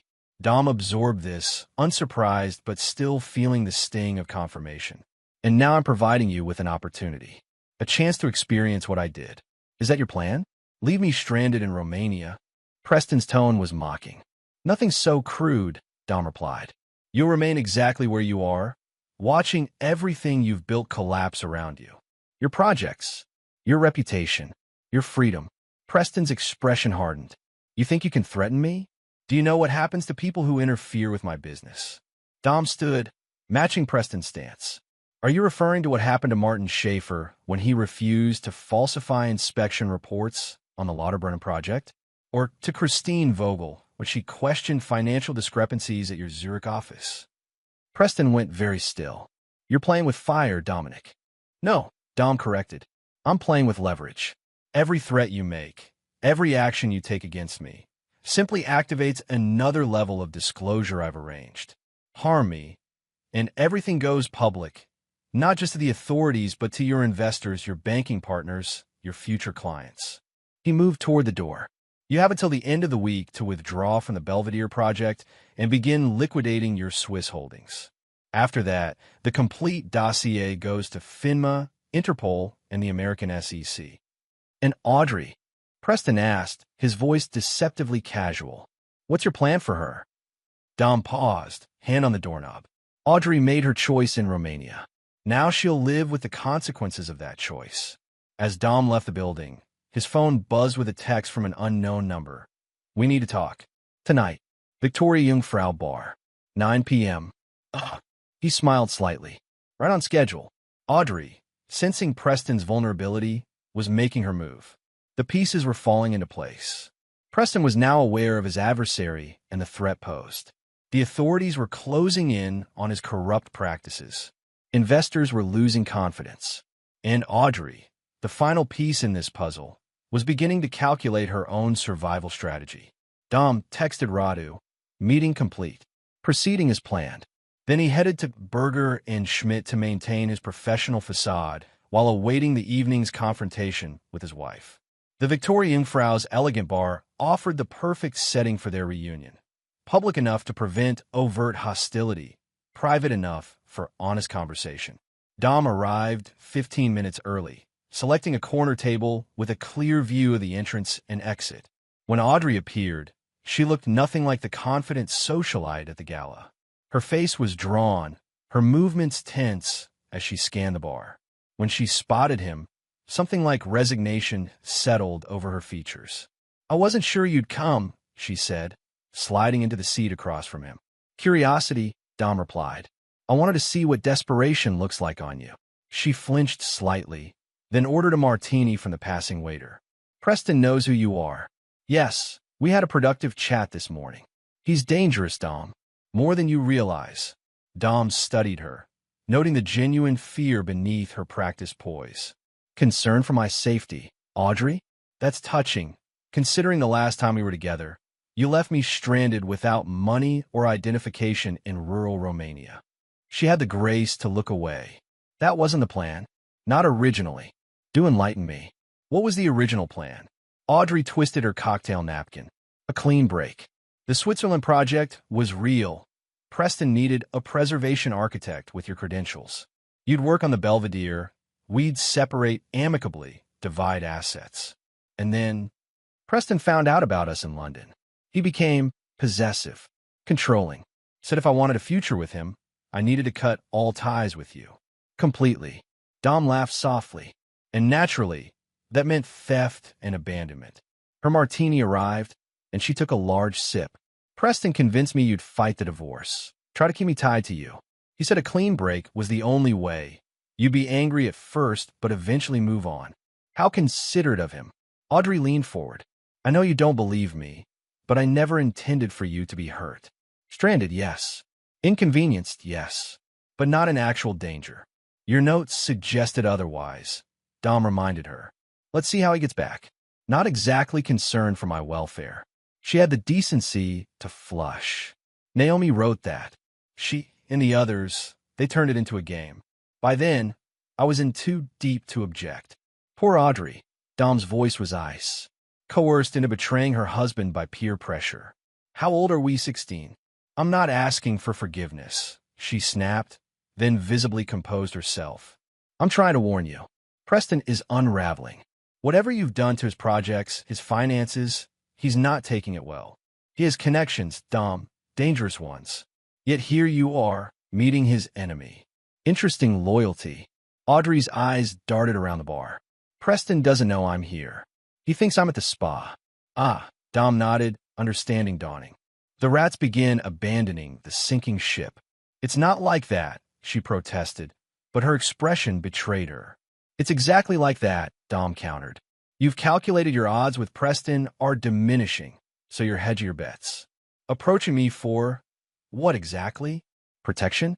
A share of whatever you imagine I've taken from him." "Information," she said quietly. "I have access to things you don't. Preston's private files, offshore accounts, the names of people who've helped him bury problems in the past." Dom sat back, studying his wife with new eyes. She had always been adaptable, pragmatic. Now she was offering to betray Preston as readily as she had betrayed him. And in exchange for this information? "Immunity," she said simply. "When this all comes crashing down, and we both know it will, I want to walk away clean. No criminal charges, no financial penalties." "That's not entirely within my power," Dom noted. "But your influence with the authorities is growing," she countered. "They trust your information. If you told them I was a cooperative witness rather than an accomplice." Dom considered her offer. The information she could provide would certainly accelerate Preston's downfall. But trusting Audrey was a fool's game. He knew that better than anyone. "I'll consider it," he said finally. "Bring me something valuable, something I can verify independently, and we'll discuss terms." Relief flooded her face. "I could do that. Tomorrow." "Not here," Dom specified. "The cafe across from Berger and Schmidt. 2 p.m., she nodded, finishing her martini in a single swallow. "Dom, for what it's worth, I am sorry. Not just because things turned out badly, but because what we did was wrong. Save the performance for the authorities," Dom said coldly. "They might find it convincing." As Audrey left, Dom remained at the table, ordering a whiskey he had no intention of drinking. The evening had confirmed his assessment. Preston was vulnerable, and Audrey was positioning herself for survival. The final phase of his plan could now begin. He texted Radu, Audrey offering cooperation, leverage increasing, prepare final documentation. The dismantling was nearly complete. Preston's professional edifice was crumbling. Audrey's calculated betrayal was in motion. All that remained was to ensure justice was fully served, not just to Preston's business operations, but to everyone who had participated in Dom's abandonment, including the friends who had turned it into a game. The next day, as Dom prepared for his meeting with Audrey, his phone buzzed with an urgent text from Radu. "FINMA raiding Preston's office now. Meyer cooperating with authorities. Get to safe location immediately." Dom smiled grimly. Events were accelerating faster than anticipated, likely because Preston, feeling cornered, had made some desperate move. Now the endgame would unfold in hours rather than days. Rather than heading to the cafe to meet Audrey, Dom made his way to Radu's office. It was time to execute the final phase of his plan, a phase that would ensure that everyone who had participated in his abandonment faced appropriate consequences. Justice, not revenge, had always been his goal, and justice was about to be served. Chapter 7. Collapse. The headquarters of Zurich Capital Partners occupied a discreet but impressive building near the financial district. Dom, dressed in a conservative suit that projected financial authority, approached the reception desk with confident purpose. "Dominic Valente to see Otto Reinhardt," he announced, using his real name for the first time in Switzerland. "He's expecting me." The receptionist made a call, then directed Dom to a private elevator. In the 3 weeks since his identity revelation to Preston, Dom had systematically accelerated the dismantling process. The FINMA raid had been just the beginning. A cascade of regulatory inquiries, investor withdrawals, and construction halts had followed, unraveling Preston's Swiss operations with breathtaking speed. Reinhardt greeted Dom with the guarded respect one reserves for a dangerous adversary. "Mr. Valente, your message indicated this meeting was urgent." "It is," Dom confirmed, taking the offered seat. "Events are moving quickly, and I believed you deserve the courtesy of direct information." "Given your role in those events, that's considerate," Reinhardt replied with dry understatement. Dom placed a flash drive on the desk between them. "This contains documentation of every questionable aspect of Preston Whitfield's Swiss operations, including the misappropriation of Zurich Capital's investments, fraudulent permit applications, and bribes paid to officials." Reinhardt stared at the drive without touching it. "Why give this to me rather than the authorities?" "The authorities already have most of it," Dom explained. "This provides additional context that might help your firm distance itself from Whitfield's activities. I have no desire to see legitimate investors dragged down with him." A curious sentiment from the architect of his destruction. Dom shook his head. "I didn't destroy Preston Whitfield. He laid the foundation for his own downfall by building on corruption and fraud. I merely accelerated the inevitable collapse." Reinhardt finally picked up the drive, turning it thoughtfully in his fingers. "And what do you want in return for this courtesy?" "Your support in one specific matter," Dom said. "When Whitfield's assets are frozen and litigation begins, I want your firm to support my claim to recover funds that were stolen from me, the seed money that launched the Belvedere project." Understanding dawned in Reinhardt's eyes. "This is personal for you." "It began that way," Dom acknowledged. "Now it's a matter of justice." After leaving Reinhardt, Dom checked his secure phone. 6 missed calls from Audrey, increasingly frantic, after he'd failed to appear at their scheduled meeting. One text message from Flynn, "Whatever your price, name it. This can still be resolved." Too late for negotiations.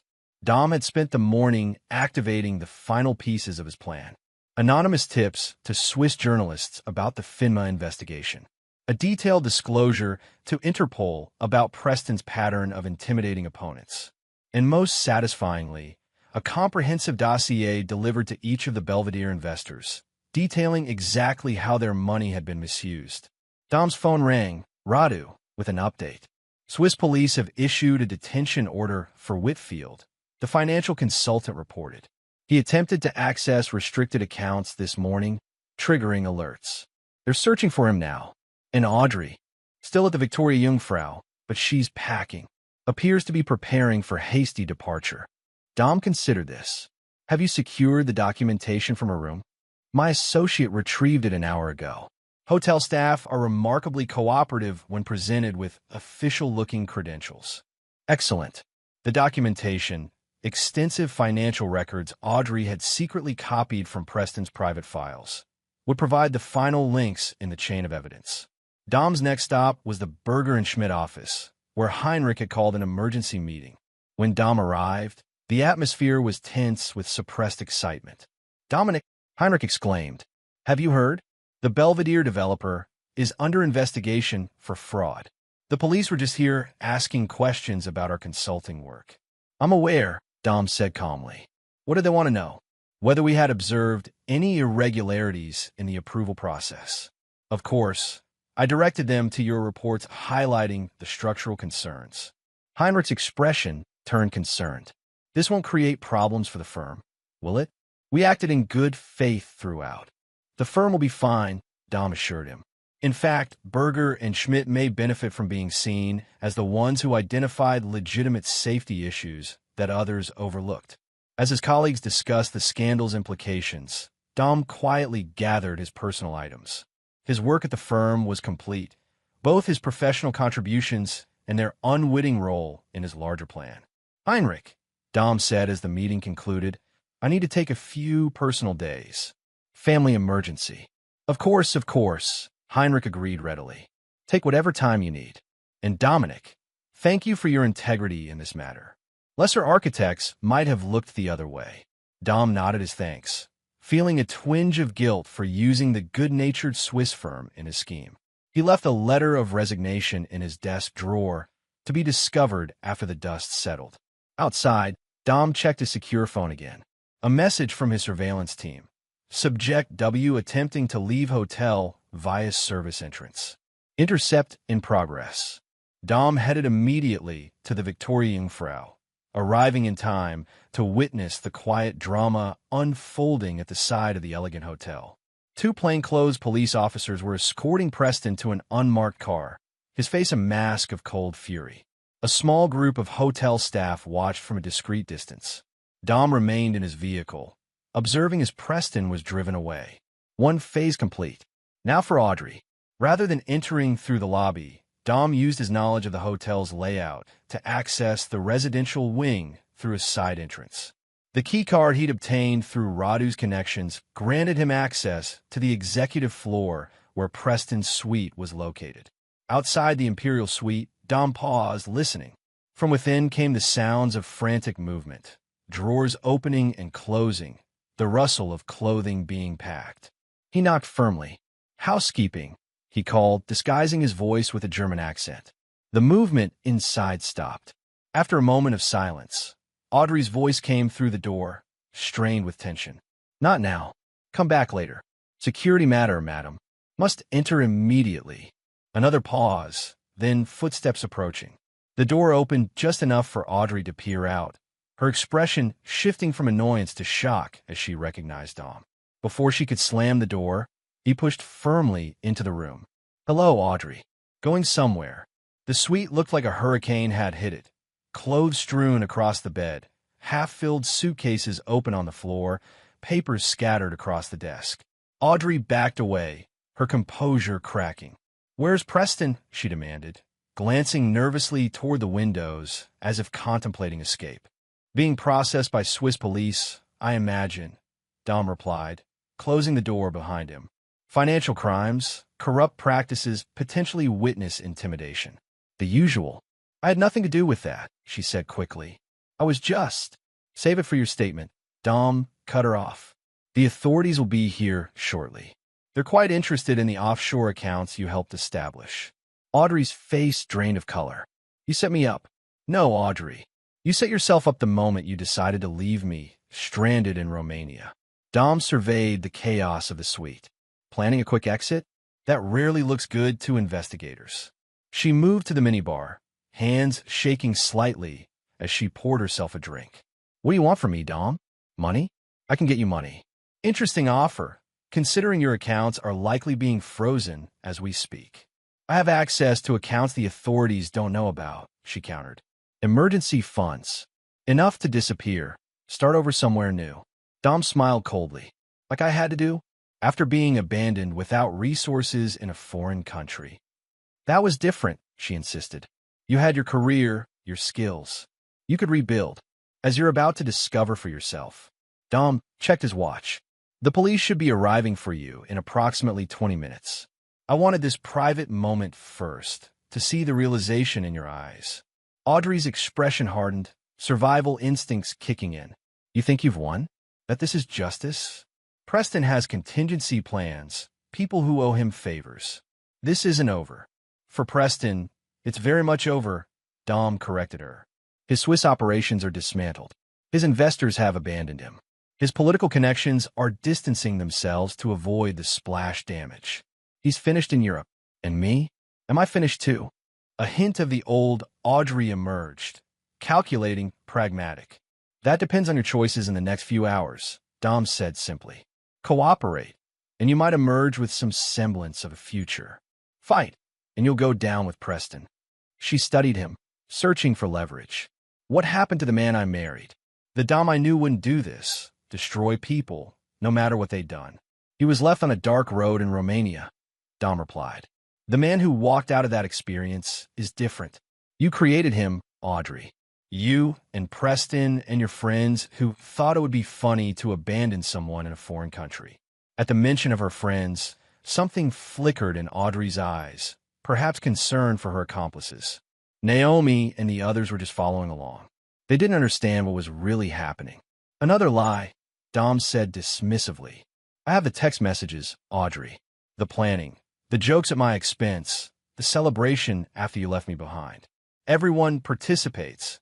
Everyone faces consequences. A knock at the door interrupted them. Firm, authoritative. Police. Open the door. Dom nodded toward the door. Your escort has arrived. Audrey's veneer cracked entirely, desperation flooding her features. Dom, please. Whatever you think I deserve, I can't go to prison. I can't. You should have thought of that in Romania, he said without emotion. Let's see how you get back from this. He opened the door to reveal two Swiss police officers, a man and a woman, both with the serious demeanor of financial crimes investigators. Audrey Valente, the female officer, asked. Dom stepped aside. She's all yours. As the officers entered to formally detain Audrey, explaining her rights in precise English, Dom exited the suite. In the elevator down to the lobby, he allowed himself a moment of quiet satisfaction. Preston detained. Audrey facing charges.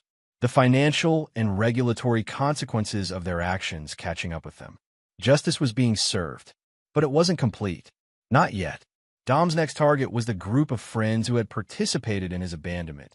Naomi, Veronica, and Brooke. Through Radu's investigative work, he had tracked their movements since Romania. All three had returned to their lives in America, apparently unconcerned about the man they had left stranded. In his apartment, Dom opened his laptop and executed the final phase of his plan. 3 separate emails, each containing evidence of the recipient's participation in his abandonment along with their complicity in Preston's questionable business practices, were delivered simultaneously. One to Naomi's employer, an investment firm with strict ethical guidelines.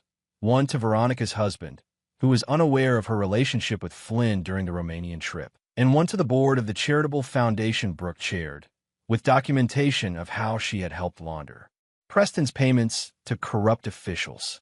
It was precise, targeted justice, not designed to destroy their lives completely, but to impose consequences proportional to their actions. Each would face personal and professional reckonings that would force them to confront what they had done. As Dom finished sending the emails, his secure phone rang. Radu again. Preston is being formally charged, the financial consultant reported. Audrey has been detained, but is already offering to cooperate for leniency. The authorities are particularly interested in her knowledge of the offshore accounts, and the documentation we provided, being reviewed by prosecutors now. They're impressed with its thoroughness. Dom nodded, though Radu couldn't see him. What about my funds? The recovery process has begun. With Reinhardt's support and the clear paper trail showing the money was taken from your accounts without proper authorization, prospects are good for substantial recovery. Not everything. Legal fees and frozen assets will complicate matters, but enough. Thank you, Radu, for everything. After ending the call, Dom stood at his apartment window, watching night fall over Interlaken. The mountains were dark silhouettes against the indigo sky, eternal and unmoved by human dramas. 1 month had passed since his encounter with Audrey at the charity gala. In that time, he had systematically dismantled the life she and Preston had planned to build on the foundation of his destruction. It wasn't revenge, at least not entirely. Revenge would have been crueler, more personal. What Dom had orchestrated was the inevitable consequence of their actions, accelerated and focused. He had created a structure of justice, elegant in its design and execution. His phone buzzed with a text message. Turn on Swiss News Channel. Dom found his remote and switched on the television. A breaking news banner ran across the bottom of the screen. American developer arrested in major fraud investigation. The camera showed Preston being escorted from a police station to a transport vehicle, his face grim, refusing to answer reporters' questions. The reporter explained in German that the investigation involved multiple properties, offshore accounts, and corrupt municipal officials. The camera panned to show Eduard Meyer being led to a separate vehicle, head bowed in shame. Dom watched silently, feeling no triumph, no vindication, only a quiet certainty that balance was being restored to the world. Actions had consequences. Betrayal carried a price. His phone rang again, an unknown number this time. Dom answered cautiously. Mr. Valente? A woman's voice, professional but warm. This is Anna Keller with the Swiss prosecutor's office. We'd like to schedule a formal interview regarding your evidence in the Whitfield case. Of course, Dom agreed. I'm at your disposal. Your cooperation is greatly appreciated. The documentation you provided has been instrumental in building our case. After arranging the interview for the following day, Dom poured himself a small glass of whiskey, his first real drink since the night at the Romanian vineyard. He raised it in a silent toast to the mountains outside his window, to the long journey from that dark road to this moment of justice. Tomorrow would bring new challenges, formal statements, legal proceedings, decisions about his future. But tonight, Dominic Valente allowed himself to acknowledge that he had done what he set out to do. He had survived, he had rebuilt, and he had ensured that those who had betrayed him faced the consequences of their actions. Not revenge, justice. Chapter 8. Retribution. The burned courthouse projected the solid authority of Swiss justice. All polished wood, brass fixtures, and meticulous order. Dom sat in a private consultation room, reviewing his statement with prosecutor Anna Keller, a precise woman whose intelligence showed in her careful questions and thorough preparation. Your testimony is crucial to our case, Mr. Valente, she explained. The financial documentation provides evidence of wrongdoing, but your personal experience connects the dots between Mr. Whitfield's business practices and his character. Dom nodded. Understand, and I'm prepared to testify fully. Good. She closed her folder. Mr. Whitfield's attorney has requested a meeting with you. We are not obligated to accommodate this, of course. Dom raised an eyebrow. What does he want? Presumably to negotiate. Mr. Whitfield's situation is precarious, but not entirely hopeless. With the right cooperation, he might avoid the most severe penalties. Dom considered this. And my wife? What's her status? Ms. Valente is being very cooperative Keller said diplomatically. She has provided substantial information about offshore accounts and questionable transactions. In exchange, she is seeking consideration during charging and sentencing. Has she implicated others besides Preston? Yes. 3 American women who apparently participated in your abandonment and subsequently assisted with financial transactions. We've notified American authorities, though prosecution across jurisdictions becomes complicated. Dom nodded, satisfied that the net was closing around Naomi, Veronica, and Brooke as well. I'll meet with Preston's attorney. I'm curious what he has to say. An hour later, Dom faced Marcus Gerber, a stern Swiss lawyer who represented Preston's rapidly diminishing interests. My client recognizes the unfortunate nature of your history, Gerber began, his English precise and formal.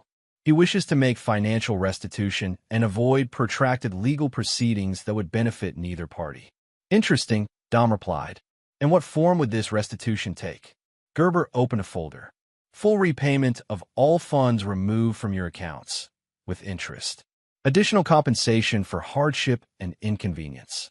And Mr. Whitfield's withdrawal from any business ventures that might compete with your professional interests. In exchange for your withdrawal as a witness in the criminal proceedings, limited to charges directly related to your personal experience. Mr. Whitfield would still face regulatory consequences for other matters. Dom leaned back, studying the lawyer.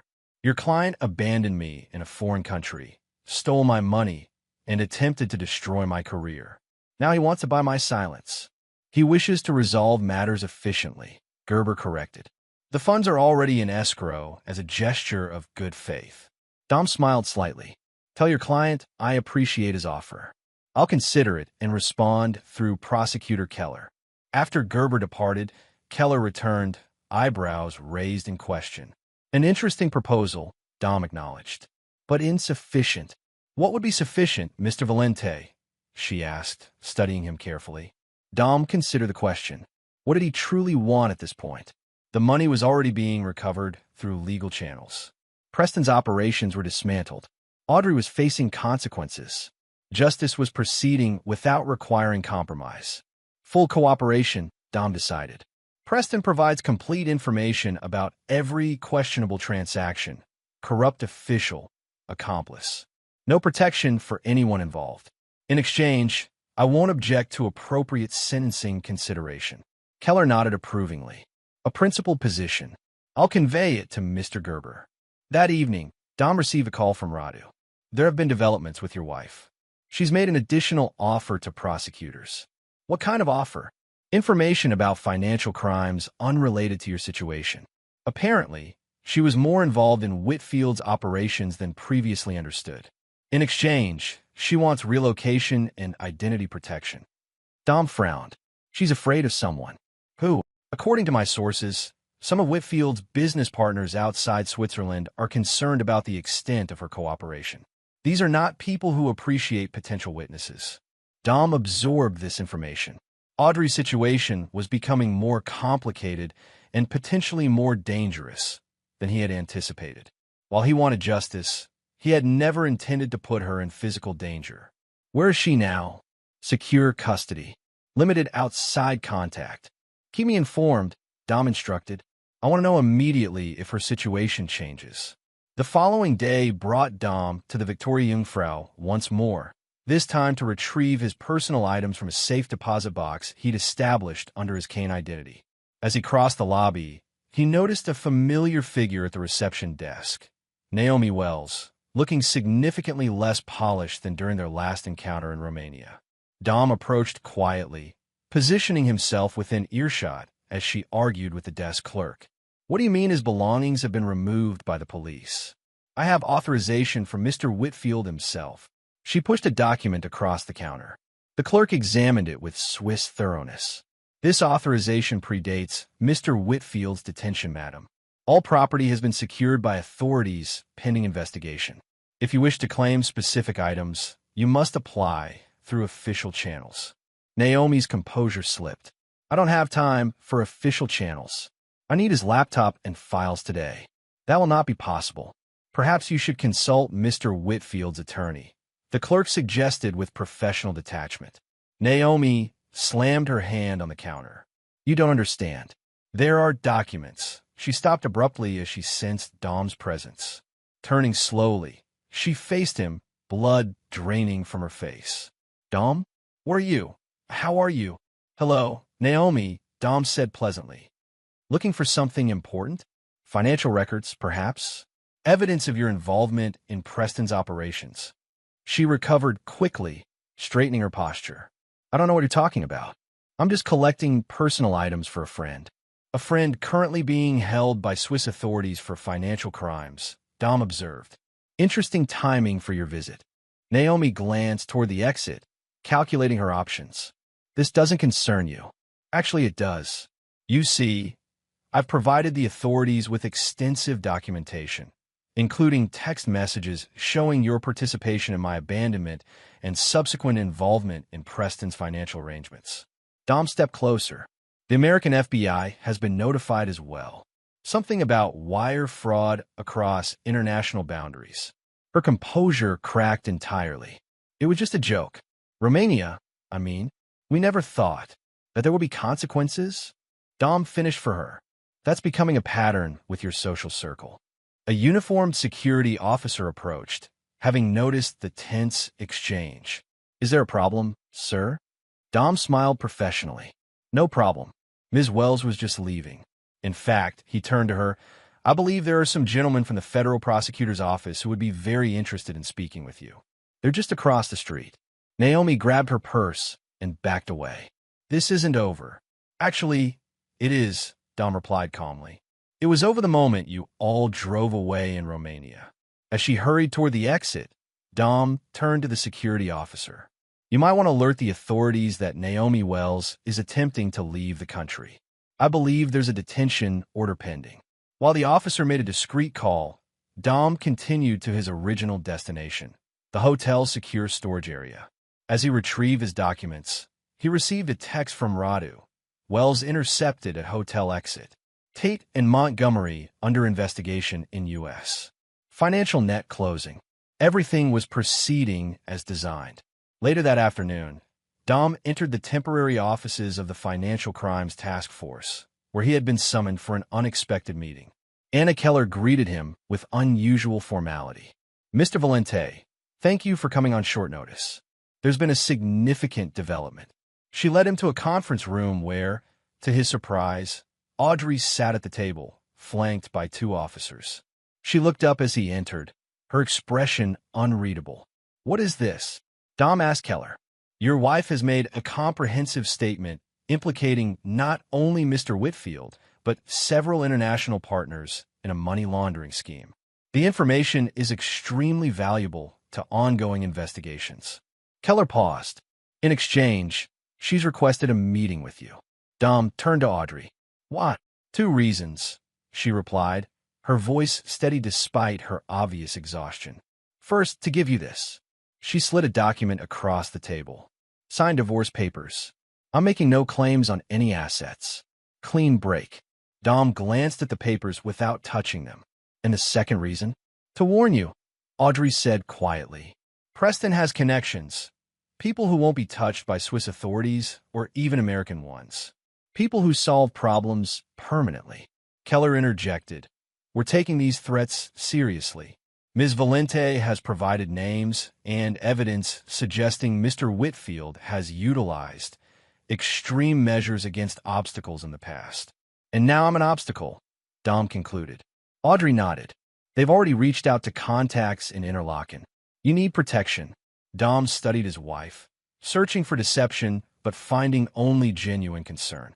Why are you doing this? Why warn me? Because whatever I did to you, I never wanted you dead, she said simply. And because I owe you this much, at least. Dom finally picked up the divorce papers, scanning them briefly. No claims on assets, no alimony. Complete separation. I'm starting over, Audrey confirmed. Witness protection, probably. New identity, new location. Running again, Dom observed. Surviving, she corrected. Something we both seem to be good at. Keller cleared her throat. Mr. Valente, we'd like to offer you temporary protective custody until the situation stabilizes. Ms. Valente's cooperation has accelerated several investigations, but also increased certain risks. Dom considered the offer. I'll take precautions, but I won't hide. My work here isn't finished. After the meeting concluded and Audrey had been escorted out, Keller walked Dom to the exit. Your wife's cooperation will likely result in reduced charges for her, she noted. Does that trouble you? Dom shook his head. Justice isn't always about punishment. Sometimes it's about consequences, accountability. She's lost her lifestyle, her identity, her future with Preston. She'll spend years looking over her shoulder. That's consequence enough. And Whitfield, he built an empire on corruption and cruelty. Now he's watching it crumble from a detention cell. Dom smiled slightly. Architecture teaches you that everything, no matter how grand, can be dismantled if you understand its structure. That evening, as Dom returned to his apartment, he noticed a sleek black sedan parked across the street. Two men watching his building with too casual attention. Preston's connections, making their presence known. Rather than showing concern, Dom walked directly toward the vehicle, maintaining eye contact with the driver. He stopped beside the car, pulled out his phone, and photographed both men and the license plate.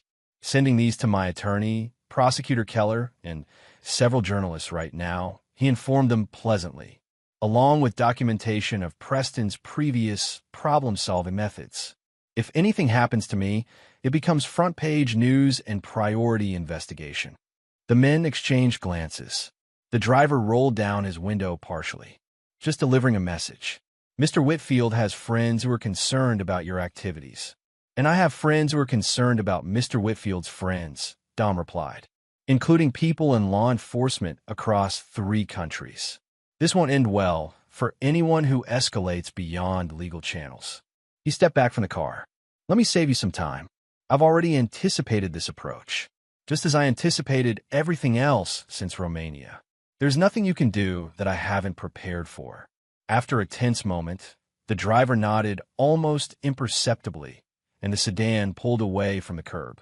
Dom watched it disappear around a corner before continuing to his building, outwardly calm, though his heart hammered in his chest.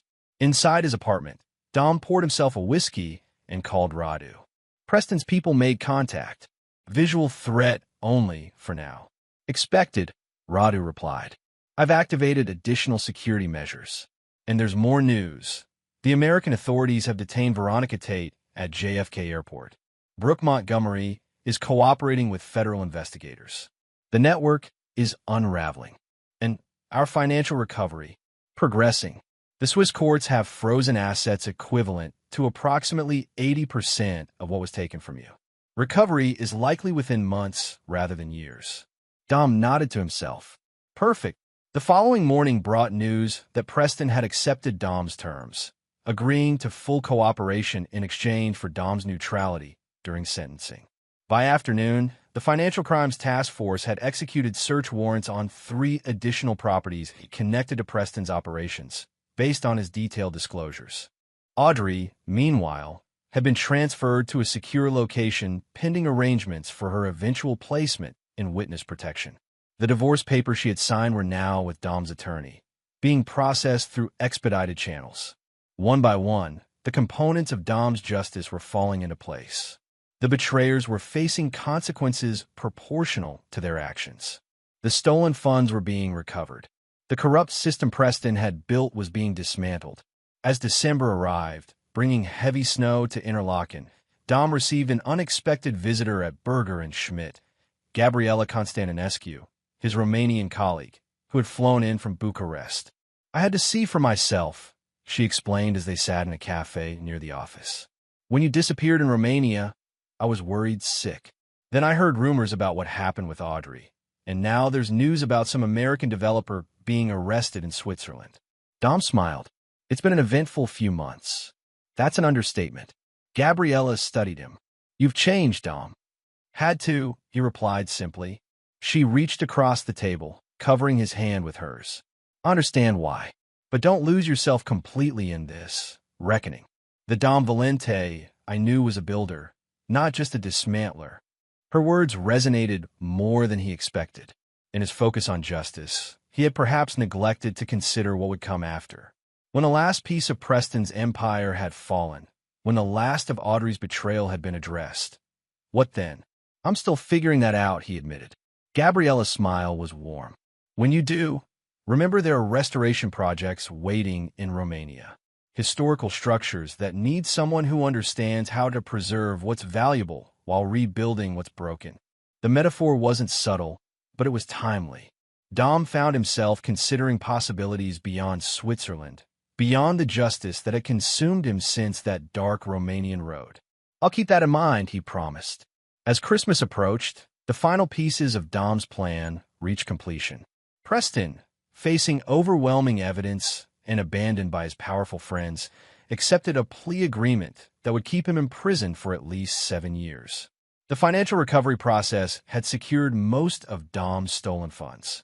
Naomi, Veronica, and Brooke had all been charged with various financial crimes in the United States, their carefully constructed social and professional lives in shambles. And Audrey, now legally his ex-wife, had disappeared into the witness protection program, her glamorous life as Preston's companion replaced by an anonymous existence in some undisclosed location. Justice, methodical and complete. On the winter solstice, the darkest day of the year, Dom stood on his apartment balcony watching snow fall on Interlaken. His phone buzzed with a message from a blocked number. It's done. Starting over somewhere new. For what it's worth, I'm sorry. Not just for getting caught, but for what we did. You deserve better. Goodbye, Duff. He deleted the message without replying. Whatever closure Audrey sought would have to come from within herself. Dom had given her what mercy he could, warning the authorities about threats against her, not opposing her cooperation agreement. But forgiveness? That was beyond him. Some betrayals cut too deep for reconciliation. His work in Switzerland was nearly complete. Heinrich had accepted his resignation with reluctance, extracting a promise that Dom would consider consulting on future projects. Radu had transferred the recovered funds to new, secure accounts. The Swiss authorities had indicated that Dom's formal testimony would likely not be needed, given Preston's comprehensive cooperation. It was time to decide what came next. Dom opened his laptop and composed an email to Gabriella, accepting her invitation to consult on restoration projects in Romania. Not because he sought to revisit the site of his betrayal, but because there was a certain symmetry to it, returning to rebuild where he had once been broken. Then he began researching properties in Zurich. Not a temporary apartment this time, but something permanent. Something he could restore himself, applying the architectural principles he had once used to dismantle Preston's empire. The time for destruction had passed. Now came reconstruction, not of the life that had been taken from him, but of something new, something stronger, built on the lessons of betrayal and the foundation of justice. As midnight approached, Dom raised a glass to the snowy darkness outside his window. To survival, to justice, to the future he would build on his own terms, without compromise, without the weaknesses that had once made him vulnerable. Dominic Valente had been abandoned in Romania, left with nothing. He had returned from Switzerland with everything that mattered: strength, clarity, purpose, and the knowledge that some things, once broken, should never be restored. Chapter 9. Resolution. Spring came to Switzerland, transforming the snow-covered landscape into a riot of alpine flowers and verdant meadows. Dom stood in the great hall of the Hotel Belvedere, now undergoing renovation under new ownership, a consortium of preservation-minded investors who had purchased the property after Preston's downfall. The original architectural elements are remarkable, Dom observed to Heinrich, who had invited him to consult on the revised preservation plan. Maintaining them while modernizing the infrastructure will be challenging but worthwhile. Heinrich nodded enthusiastically. The new owners appreciate authentic preservation, not just the appearance of it. They specifically requested you as a consultant. Dom ran his hand along an ornate wooden banister. I'll consider it. I'm quite busy with the Zurich property and the Romanian projects. In the 5 months since Preston's plea agreement, Dom had established a new equilibrium. He had purchased a historic townhouse in Zurich's Old City, a property with good bones, but requiring extensive restoration. Exactly the project he needed to focus his architectural skills on creation rather than dismantling. He had also made 3 trips to Romania, consulting on restoration projects in Bucharest and Sighisoara. During each visit, he had stayed with Ilinka and Mihai, bringing gifts and sharing meals with the family who had helped him when he had nothing. He had even visited the small village where he had been abandoned, now just a place on a map rather than the site of his unraveling. As Dom and Heinrich completed their tour of the Belvedere, a text message arrived from Radu. Final asset recovery complete. Whitfield's Cyprus holdings liquidated by court order. Funds transferred to your account today. Legal matter now officially closed. Dom allowed himself a small smile. The financial aspect of his justice was now complete, the last of his stolen resources recovered with interest. More satisfying was the knowledge that Preston's carefully constructed financial edifice had been fully dismantled, leaving nothing for him to return to when he eventually completed his prison sentence. Good news, Heinrich asked, noting Dom's expression. Just confirmation of a project reaching completion, Dom replied. After parting from Heinrich, Dom drove to the small cafe where he had once conducted surveillance on the Victoria Jungfrau. He ordered coffee and opened his laptop, reviewing emails from clients and colleagues. His professional reputation had not only survived but flourished, his expertise in historical preservation now sought across Europe. A notification appeared, a news alert about Preston Whitfield that Dom had set up months ago. He clicked it, curious what new development had occurred. Former developer Whitfield assaulted in prison, conditions serious. The article detailed an attack by unknown inmates at the facility where Preston was serving his sentence. Though not life-threatening, his injuries were substantial. Dom closed the article without finishing it. Whatever happened to Preston now was beyond his concern or responsibility. Justice had been served through legal channels. Anything beyond that was not his doing or his problem. His phone rang, Gabriella, calling from Bucharest. The Ministry of Culture has approved our proposal for the monastery restoration, she reported excitedly. Full funding, with you as lead preservation consultant if you're interested. That's excellent news, Dom replied. Send me the details, and I'll review them this week. And Dom, Gabriella added, her tone softening, Mihai asked when you're visiting next. He says Ilinka is planning a feast for you. Dom smiled, genuinely touched by the continued connection to the Romanian family who had helped him at his lowest point. Tell them I'll be there for the midsummer festival. I wouldn't miss Ilinka's cooking for anything. After ending the call, Dom sat back, reflecting on how far he had come since that dark night on a Romanian country road. The journey from abandoned architect to architect of justice had transformed him in ways he was still discovering. Some changes were obvious. A new hardness beneath his professional demeanor, a ruthless clarity about human nature, a willingness to enforce consequences that once would have troubled him. Other changes were more subtle, a deeper appreciation for genuine connections, a recognition of his own resilience, a commitment to building something meaningful from the ruins of betrayal. As Dom prepared to leave the cafe, a woman entered who momentarily stopped his breath, similar height, and coloring to Audrey, the same confident walk. For a split second, he thought she had somehow returned, perhaps seeking reconciliation or forgiveness. But it was a stranger, merely a superficial resemblance.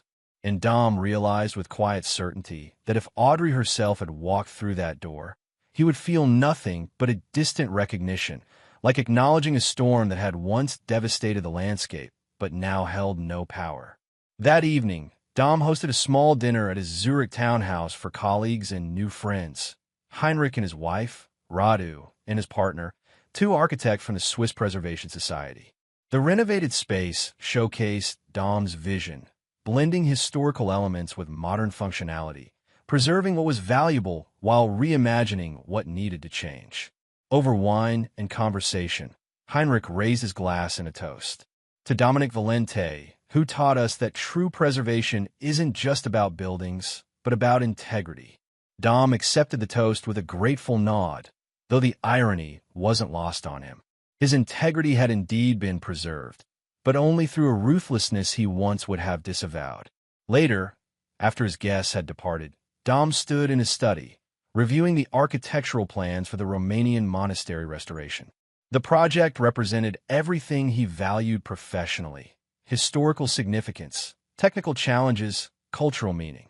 His desk phone rang. The secure line few people had the number for. Dom answered cautiously. "Mr. Valente? This is Special Agent Diane Mercer, FBI. I'm following up on the Whitfield-related financial crimes case. How can I help you, Agent Mercer?" "We've received information suggesting Naomi Wells may have hidden assets in Switzerland before her arrest. Given your familiarity with the case, I was hoping you might have insights." Dom considered his response carefully. The dismantling of his betrayers was complete. Additional suffering served no purpose of justice. "I've provided all relevant information to the Swiss authorities," he said neutrally. "My involvement in the matter is concluded." "Understood," Mercer replied. "Just one more question.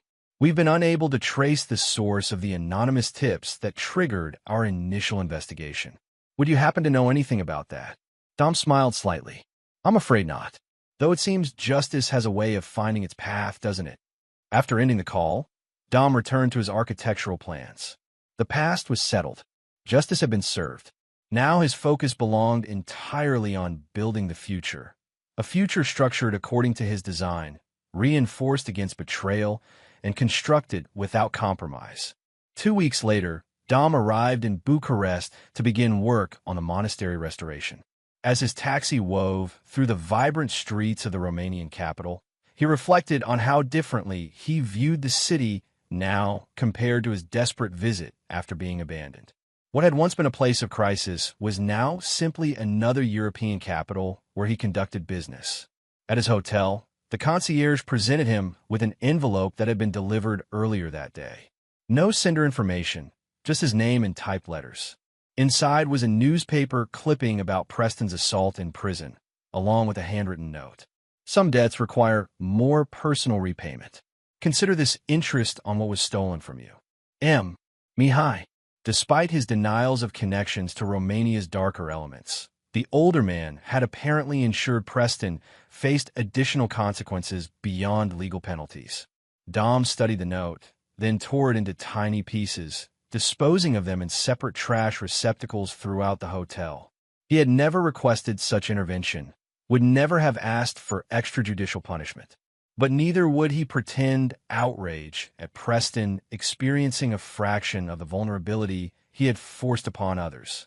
The following morning, Dom met Gabriella at the Ministry of Culture, where they reviewed the monastery plans with government officials. The work was precisely what he needed: complex, meaningful restoration that required all his architectural expertise and none of his recently developed skills in dismantling people's lives. That evening, over dinner at a restaurant overlooking the old city, Gabriella studied him with perceptive eyes. "You seem different again," she observed. "More at peace." Dom considered this. "I suppose I am. Everything's been resolved. Justice served, accounts settled. And now," she asked, "what comes after justice?" It was the question Dom had been asking himself for months. The dismantling of his betrayers had consumed him, defined his purpose during the darkest period. With that work complete, what remained? "Creation," he answered finally. "Building something new." Gabriella smiled, raising her glass. "To building something new, then." As they talked into the night about the monastery project, Dom felt something he hadn't experienced since before Romania. Genuine enthusiasm for the future, uncomplicated by thoughts of retribution or justice. The next day brought Dom to Mihai's home for dinner. The older man greeted him with a bear hug, making no reference to the note or Preston's misfortune in prison. Ilinka fussed over him, declaring he was too thin and piling his plate with traditional Romanian dishes. During a quiet moment, while Ilinka was in the kitchen, Dom addressed Mihai directly. "I received your message." Mihai's weathered face revealed nothing. "What message?" Dom held his gaze. "About interest payments." After a moment, Mihai shrugged slightly. "In Romania, we believe true justice requires more than paperwork and comfortable cells. Some lessons must be personally delivered." "I didn't ask for that," Dom noted. "You didn't need to ask. Some things are understood between men." Dom didn't pursue the matter further. In truth, he felt neither guilt nor satisfaction about Preston's suffering. Only a distant acknowledgement that in some cosmic ledger, perhaps the scales had balanced a fraction more. Summer passed into autumn, and Dom divided his time between Switzerland and Romania, building his new life with the same precision he had once applied to dismantling his betrayers. His professional reputation flourished, the Valente name becoming synonymous with authentic historical preservation across Europe. On a crisp October day, exactly 1 year since his abandonment in Romania, Dom received an unexpected package at his Zurich home. Inside was his grandfather's Omega watch, the one he had left with Ilinka as collateral for his room that first desperate night. Attached was a note in Ilinka's handwriting. A man should have his family treasures. The debt is paid many times over. Ilinka. Dom held the watch, memories of that night flooding back. The hunger, the confusion, the dawning realization of betrayal. How far he had come from that broken man. That evening, Dom stood on the balcony of his restored townhouse, watching the lights of Zurich reflect on the lake. His phone buzzed with a text from Heinrich. The Belvedere renovation was proceeding beautifully, the new owners honoring the historical elements while creating something sustainable for the future. Perfect symmetry. The project that had been the focal point of his dismantling was now being properly restored, just as Dom himself had been. His secure phone rang, Radu with a final update. Audrey's new identity and location have been secured, the financial consultant reported. She's in Argentina, working as an English teacher under the name Catherine Miller. Witness Protection Program considers her case closed. And the others? Dom asked, more from completeness than genuine interest. Naomi Wells is serving 3 years for financial crimes. Veronica Tate received probation in exchange for testimony against Whitfield's American operations. Brooke Montgomery avoided charges but lost her position at the foundation. Her reputation is significantly diminished. Dom thanked Radu for the information, though it no longer held emotional significance. The justice he had orchestrated had been delivered. The consequences had been proportional to the betrayals. The ledger was balanced. As night fell over Zurich, Dom considered what came next. The Romanian monastery restoration would continue for at least another year. His Zurich property was nearly complete. Professional opportunities arrived weekly from across Europe. But beyond the work, beyond the rebuilding of his career and creation of his new home, Dom recognized the need for something more. Not forgiveness for those who had betrayed him, but perhaps a release of the cold that had guided his justice. Not forgetting, never forgiving, but moving forward. Building rather than dismantling. Creating rather than destroying. Dom returned to his study, where architectural plans for the monastery lay spread across his desk. He began sketching modifications, improvements that would honor the structure's history while ensuring its future. This was what came after justice. Not restoration of what was lost, but creation of something entirely new. Something stronger, built with the wisdom of betrayal, but not defined by it. Dominic Valente had walked away from a Romanian road with nothing. He had orchestrated justice in Switzerland, and now he would build a future that belonged entirely to him. Uncompromised, resilient, and entirely on his own terms. The circle was complete. Justice had been served. And that was enough. And there you have it. Another story comes to an end. What did you think? I'd love to hear your thoughts in the comments below. If you enjoy this story, consider joining our community by subscribing. It means the world to us. For more stories like this one, check out the recommended videos on screen. And I'll see you there.